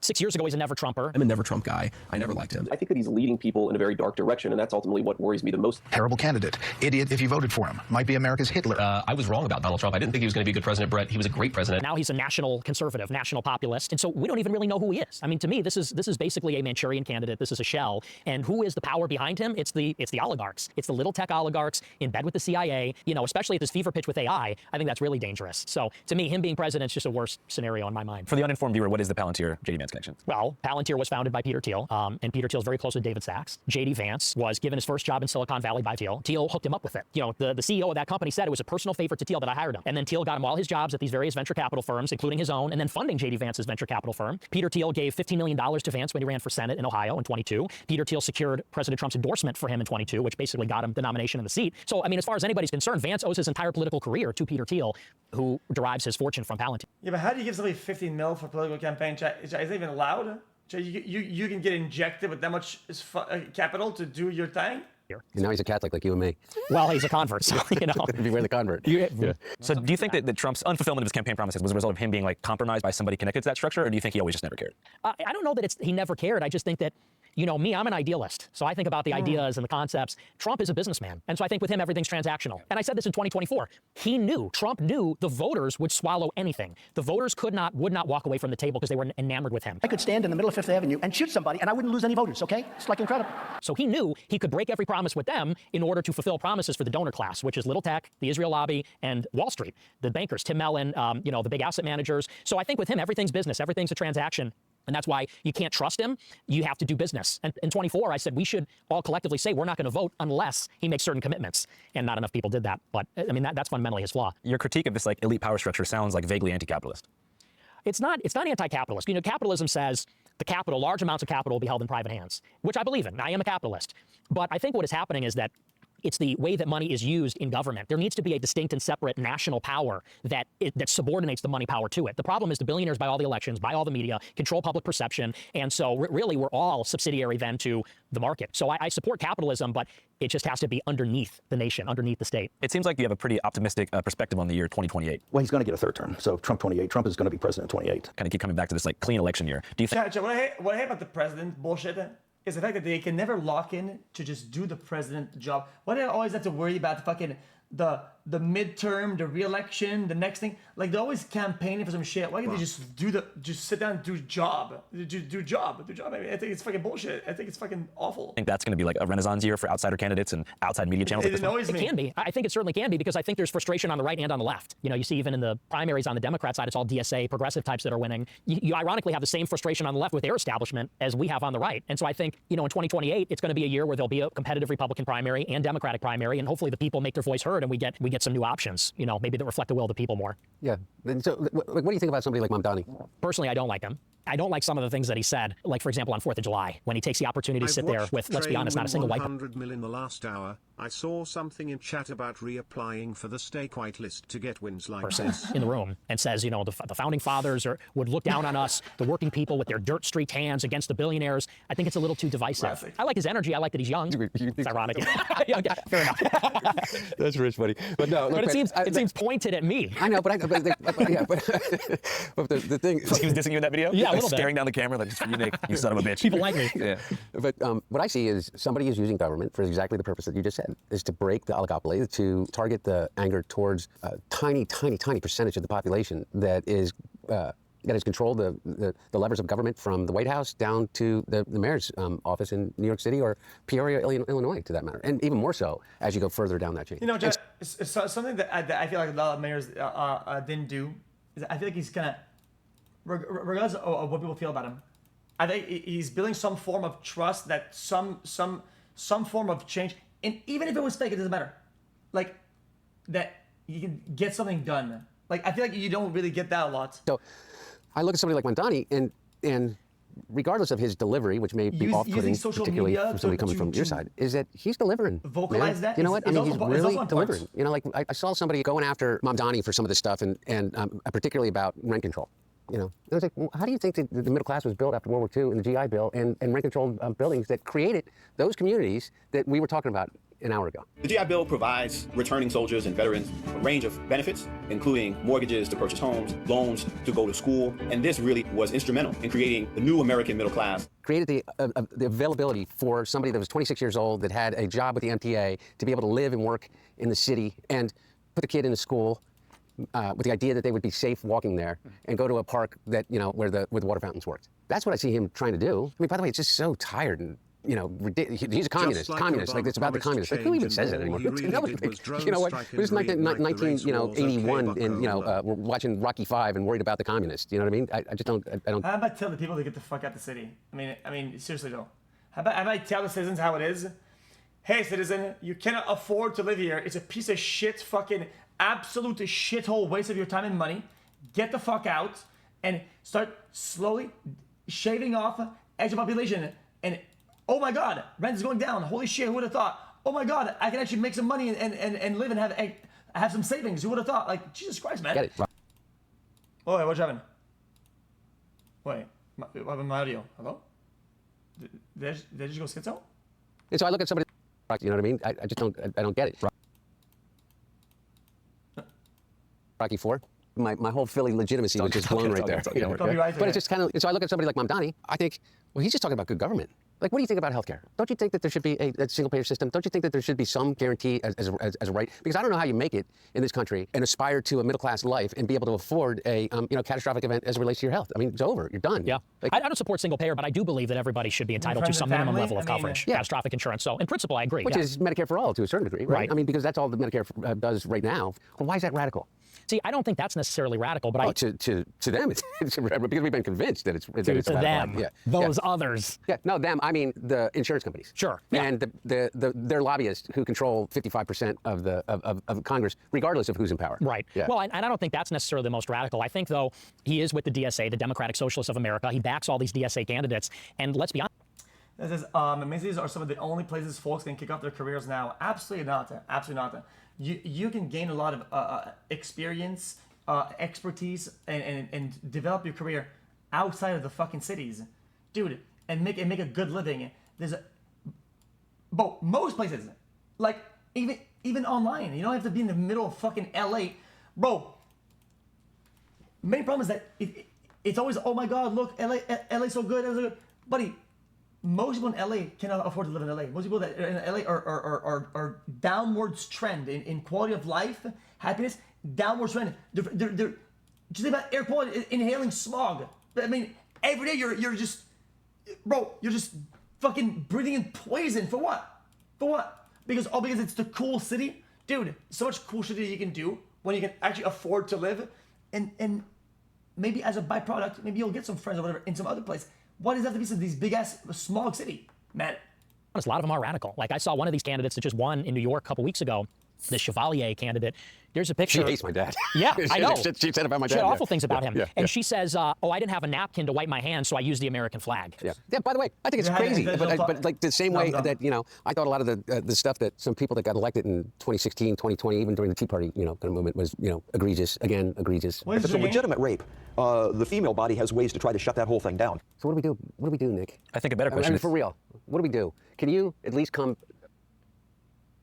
a little bit to this way? If you can come a little this way. I can. Here's where I can come. Is this? Do you get what I'm saying? Yes. About the Holocaust thing? Oh, about that. Yeah. No, I mean, really. I do. And listen, here's what I'll say. Again. Now that I'm older, I do think that's not the best approach. So I agree with you on that. And I see it as I get older, you know, because let's be honest. saying those things when I'm a younger guy, when I'm 18, 20, it's like, you got to think that's just... Okay, Andrew should have moderated this conversation and have them lock in on finding an argument and a final point of this exact topic so that it doesn't come back, because I feel like he's having a hard time to move on and to latch on other shit, because it's the back of his head and it keeps reiterating. Like that, Jews are running society. Women need to shut the fuck up. Blacks need to be imprisoned for the most part. And a lot of young people think that's funny and everything like that. I think that it also goes with the medium as well. Live streaming, social media, that's just what it rewards. So yeah, I think that people should try to move past some of that. I'll try. But if you try. Yeah. Okay. Absolutely. For real. And as it relates to when you talk about Israel, the Netanyahu, Likud government, what's happening now, what's happened for the past 20 years in terms of whether the funding to Israel, what do you think it is? It's really important that you... Oh, let me look at this government, what's happening now, what's happened for the past 20 years in terms of whether the funding to Israel, what do you think? $3 billion. It is. It's really important that you make a distinction between that and Jews. Now, what about because here's the thing, okay? Zoran Mondani has a higher favorability rating in the United States among Jews than Bibi Netanyahu does. I think 65% of American Jews disagree with the approach that the Israeli government has right now. They don't disagree with you, but they completely turn off when they hear the conflation of Jews, Zionism, Israel, and think automatically anti-Semitism, whether it's fair or not, okay? But you have to understand it. And you have to understand it from a cultural perspective in which the recent history is only one data point in 2,000 years of history as it relates to what it means to be a Jew, of which there is what, 1%, 0.5% of the entire world's population? You say it's guns and bombs, whatever, and not money, but they had to make those guns and bombs, and on top of that, they probably paid a fat-ass premium to whoever got the contract at a fucking 30x, 50x. They probably sold some piece of fucking slab of metal for fucking 10 mil. I mean, let's be honest. I mean, they're getting scum-ons from the inside. I mean, they're getting after their friends or grising their paws. This is what's going on. Bro, it's a circle jerk, man. Because I don't know what it adds to your argument, or what it adds to your argument about Miriam Adelson being able to give $300 million to Donald Trump and commit to giving another $300 million to get her way, and we end up in a war with Iran. Yeah, well, and I think that's a valid point. I do think, though, that the issue is broader than just Netanyahu. Oh, maybe, by the way, obviously Netanyahu has a base within Israel, within the Jewish community here in the United States, with Jared Kushner. You know what I mean? Jared Kushner, who is unelected, not a member of our government, is having has more control over the direction of everyday lives of American people right now than anybody that I know of. And meanwise, all he's doing is building a $6 billion private equity fund with the people he is negotiating for. And I always say, look who's paying him, and wondering whose interest that he is advancing. He's getting paid by the Saudis, he's getting paid by the Emiratis, he's getting paid by the Qataris, he's getting paid, go down the list. And for some reason, he is in control, along with Steve Witkoff, who is also not elected by anybody, of deciding whether or not the Straits of Hormuz are going to open up and whether or not our gas prices are going to go down. It may not matter to the three of us necessarily, an extra $1 or 60 cents or 85 cents, but you know what? To 85% of the people that live in America, it means it's the difference between whether or not they're going to be able to pay rent. Whether or not you're going to be able to actually put the gas in your car in Montana to drive to your job on the ranch. Well, and here's what I'll say to you, and this is something kind of why I want to do this interview, is emphasize the message that as far as Jews are concerned in general, I think that it's the same standard that applies to everybody, which is as long as you're patriotic, as long as you believe Americans should be put first by their government, I have no problem at all. And I think that everybody in the country should be treated with dignity and respect and have their civil rights. It's just this acute problem of these people, like you mentioned, like Larry Ellison and Miriam Adelson and Jared Kushner, they're putting some other country before the interest of our own. And that, in principle, is what I have a problem with. There is going to be some people who watch this and feel like, all right, no take-backsies. And they might feel like you're just kind of trying to moderate, and that now that you've achieved your goal and got a lot of support, you're kind of moderating because your main aim has already been achieved, which is to sort of have a generational run and pop off. So now you're trying to kind of make your way more into the main. Okay, Andrew knows. I actually like that Andrew is actually bringing that up at very, very strong point. It's like I'm gonna rage bait really hard at the beginning of my career, make a bunch of clips, bought the fuck out of that shit, and then go, guys, I might have gotten botted, my bad. That was weird. I might have said some shit. I'm not like that anymore. I'm changed. Like, yeah, it's cool and all, but if you could do it better, would you? I mean, mainstream discourse, but you'll just go back again into the same sort of reactionary rhetoric once you're back in the number one spot. Well, I don't even think I didn't know that. I was a pro player. I was chosen for my talents in video game skills, esports, leader, world-class entertainer, multiple super stage, center. Whatever, man. Moderating. And I even told our mutual friend, it's not even a moderation, it's not even an apology, it's clarifying. Because, all along I've been saying this message, it's just that the way that I'm saying it changes and evolves. I also think how people respond to it changes as well. Because let's be honest, 10 years ago, there was a very different kind of conversation about Israel. You could not mention it in a negative or critical way without being utterly annihilated in politics. We all know that ever since October 7th, that's not the case anymore. So I think that there's sort of something reciprocal happening, which is that people are receiving me differently, and as someone that's growing older and more mature, I'm even representing myself differently. A lot of it comes down to language. Communicating, being a better communicator, everybody can, they can benefit from that, and saying, oh, I will address this as, oh, the state of Israel and its operations and the Jewish people. I mean, it's about to differentiate what you're talking about. Other people will say, the Jews. Dude, really, man? Really? Like, is that really all your thoughts, all of your knowledge? Is it really comes down to just that? Is that the best you can do? Come on, man. And at one point, I gotta assume you're being deliberate and you're being malicious about it when you deliberately keep navigating that line and using the proper terminology that serves you the best. And that's fucking awful. So I wouldn't even call it moderating, just clarifying. People are more receptive and I'm maybe better able to articulate it. And you think that's because you've kind of gotten older and been able to have like a longer career in media to reflect on your different changes in your perhaps brain chemistry and lifestyle? That's a huge thing. I mean, I know it's 27. I have a very different mentality than I did when I was 20. What's the main difference? Just more even keeled. I think you know too. It's like when you're 20, you're just like a maniac, and then you hit 25 and you're like, all right, you know. I was a maniac when I was 49. My brain chemistry has definitely changed in the last 7 years too. You know, and I do believe that people can grow and they can change. And I'm not asking you to, and I'm not asking you to say things, but there are certain things that I just hope that you can hear without feeling attacked. That some of the things that you said, whether it's edgelording or otherwise, are really hurtful, and then people completely turn off to the idea of being able to listen to you about anything, and then you get dug in more, and you're like, go fuck yourself, like, you know, you can't take a joke kind of thing. And that's not what it is. It's not just wokeism. It's not. It's people being really, really hurt by it. And I accept your apology for all the mean things you said about me.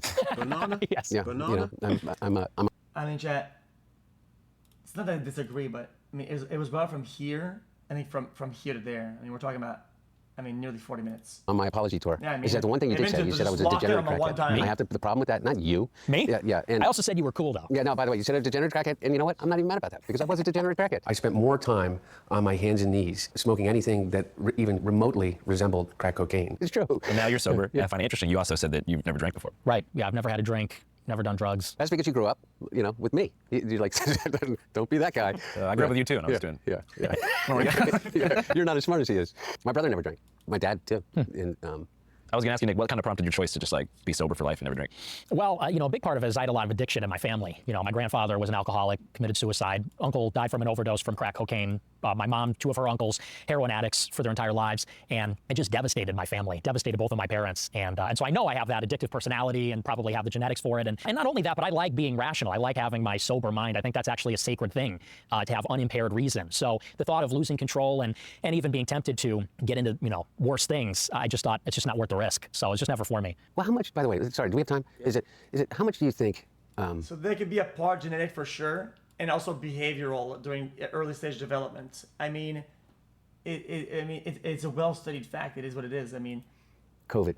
Denying that not just your is, generation, but everybody. like Because I denying have science, this theory that there was this thing that broke for us with COVID, and that nobody's really come to terms with how traumatic that was for everyone. And especially for the younger generations. I think severely less for the older generations, but for the younger people, missing the graduations, missing critical years in school, that's when the socialization happens. That's when you learn to get along. And so you think about how this generation is going to grow up having 2 to 3 lost years, you know, no sports, no school, no extracurriculars, vacations. It's devastating. And we already had a problem with that. Isolation, social dislocation, loneliness. I can't even imagine. So it's going to be devastating, I think. But that's a lockdown. So maybe if you're watching this video after this, you know, put your phone or computer away, go outside, make a friend, just do anything but scroll to the next video. Back in the day during Nickelodeon, they had Go Outside Day. Oh yeah. You know, I feel like we need like one day a week where it's mandated in a tech oligarch sense that no one can go on their phone. But people are weird though.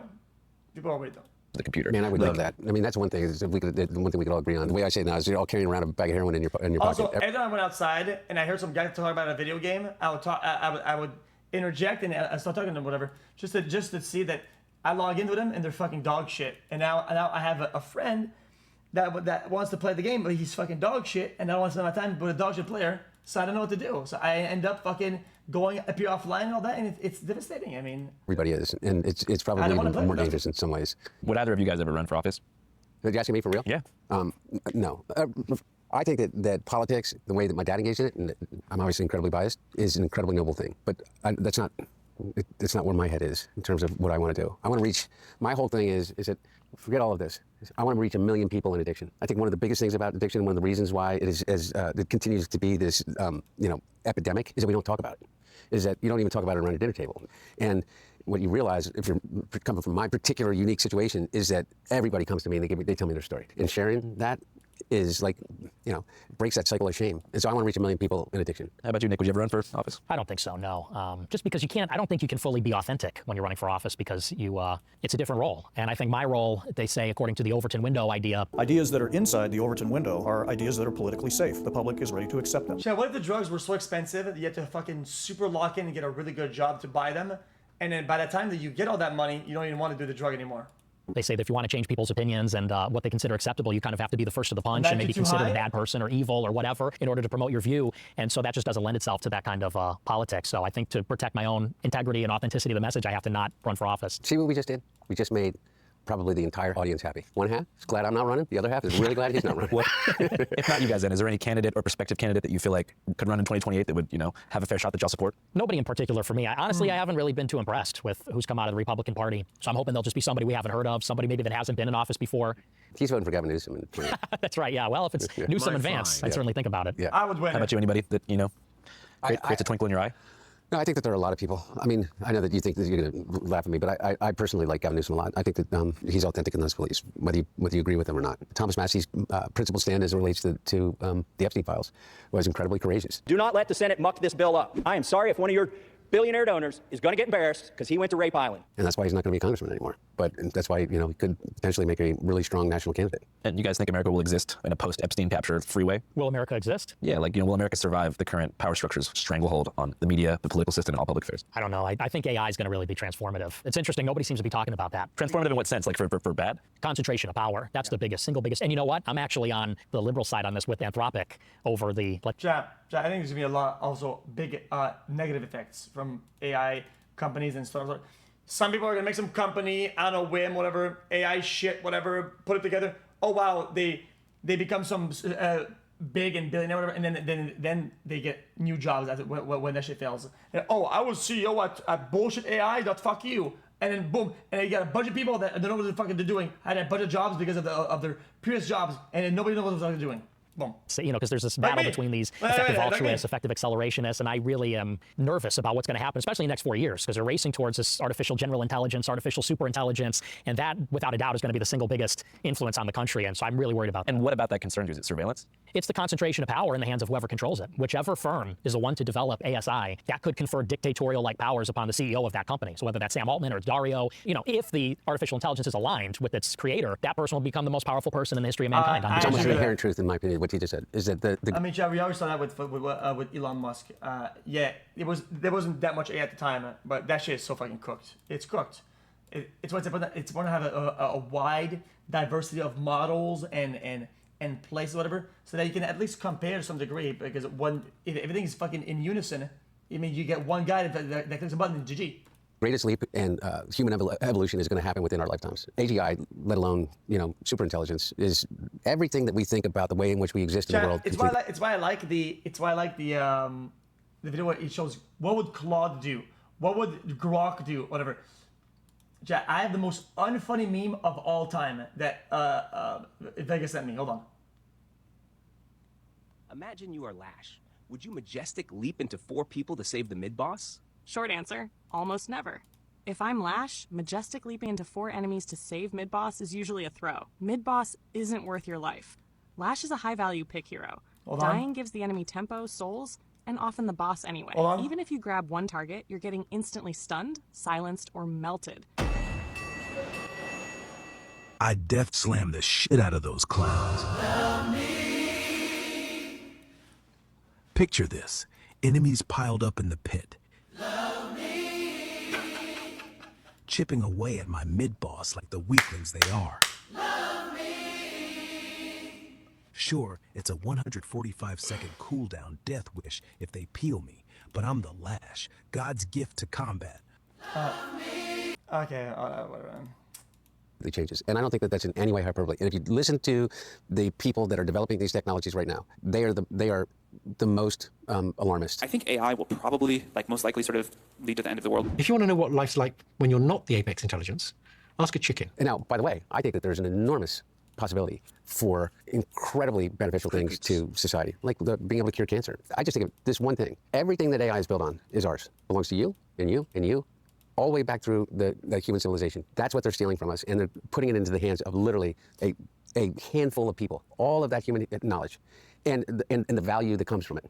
And I think that that's ours. So any AI that is developed, particularly that goes to HEE, it should be communal. It should be shared in the not just the beneficial offshoots of it, but the actual money of it should be shared. Yeah, I totally agree with that. I think it's like nuclear bombs, but it's also a commodity at the same time. The weapons potential, the economic potential, I think that's going to be the biggest thing. And I hope on some level that liberals win that argument because, you know, what Trump is doing with the Pentagon, Anthropic, and OpenAI, the way they're handling it is so reckless and sloppy and just honestly unbelievable. So we need some adults in the room on that one. Well, it's been a great conversation. I appreciate you guys for coming. You guys have any final questions you want to ask to each other, or maybe a message you want to give to the American people? I still believe in America, and I truly believe in these conversations. And I think everyone that's watching would think that I would not want to sit down with Nick. And this, I guess, what I'm getting at with you is that I hope you see the humanity of me, and so in the way that you talk in the future, takes that into consideration. And what I'll do is I will see the humanity in you. Yeah, I agree. I think it was a great conversation, and I think that, you know, we have to come together on the things that we agree on, which is, for example, that we love the country, we both believe in America, we both want the country to succeed, and I like what you said, that we see the fundamental humanity in each other. And I think that, you know, especially in the events of the last year, the killing of Charlie Kirk, you realize that's actually not something that people on both sides share. I think there's people on the right and the left that don't see the humanity in the other side. And so maybe that's the new consensus, or that's where we can come together, is on the basis that, you know, we disagree on fundamental issues, and even sometimes it gets heated, and we yell at each other, but that we do ultimately want the best for each other, we love each other, we want the country to succeed, and I think that's a starting point for any solution and any conversation. All right, American brothers, thank you guys so much for your time. I really appreciate it. Thanks, Mike.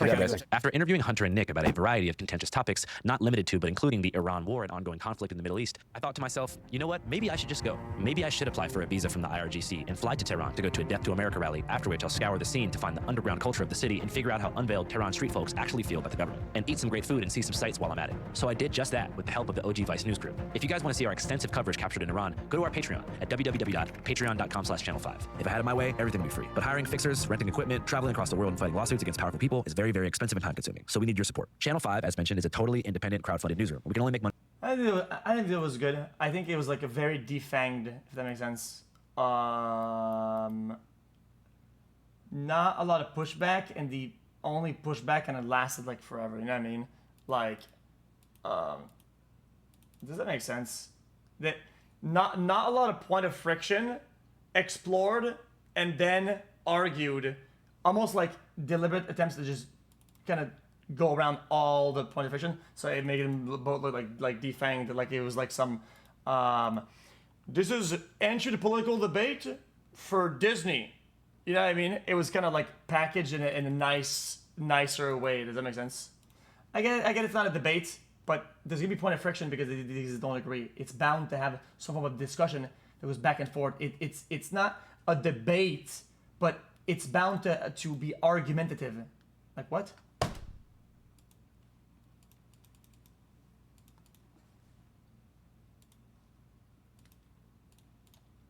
All right. They didn't really argue much.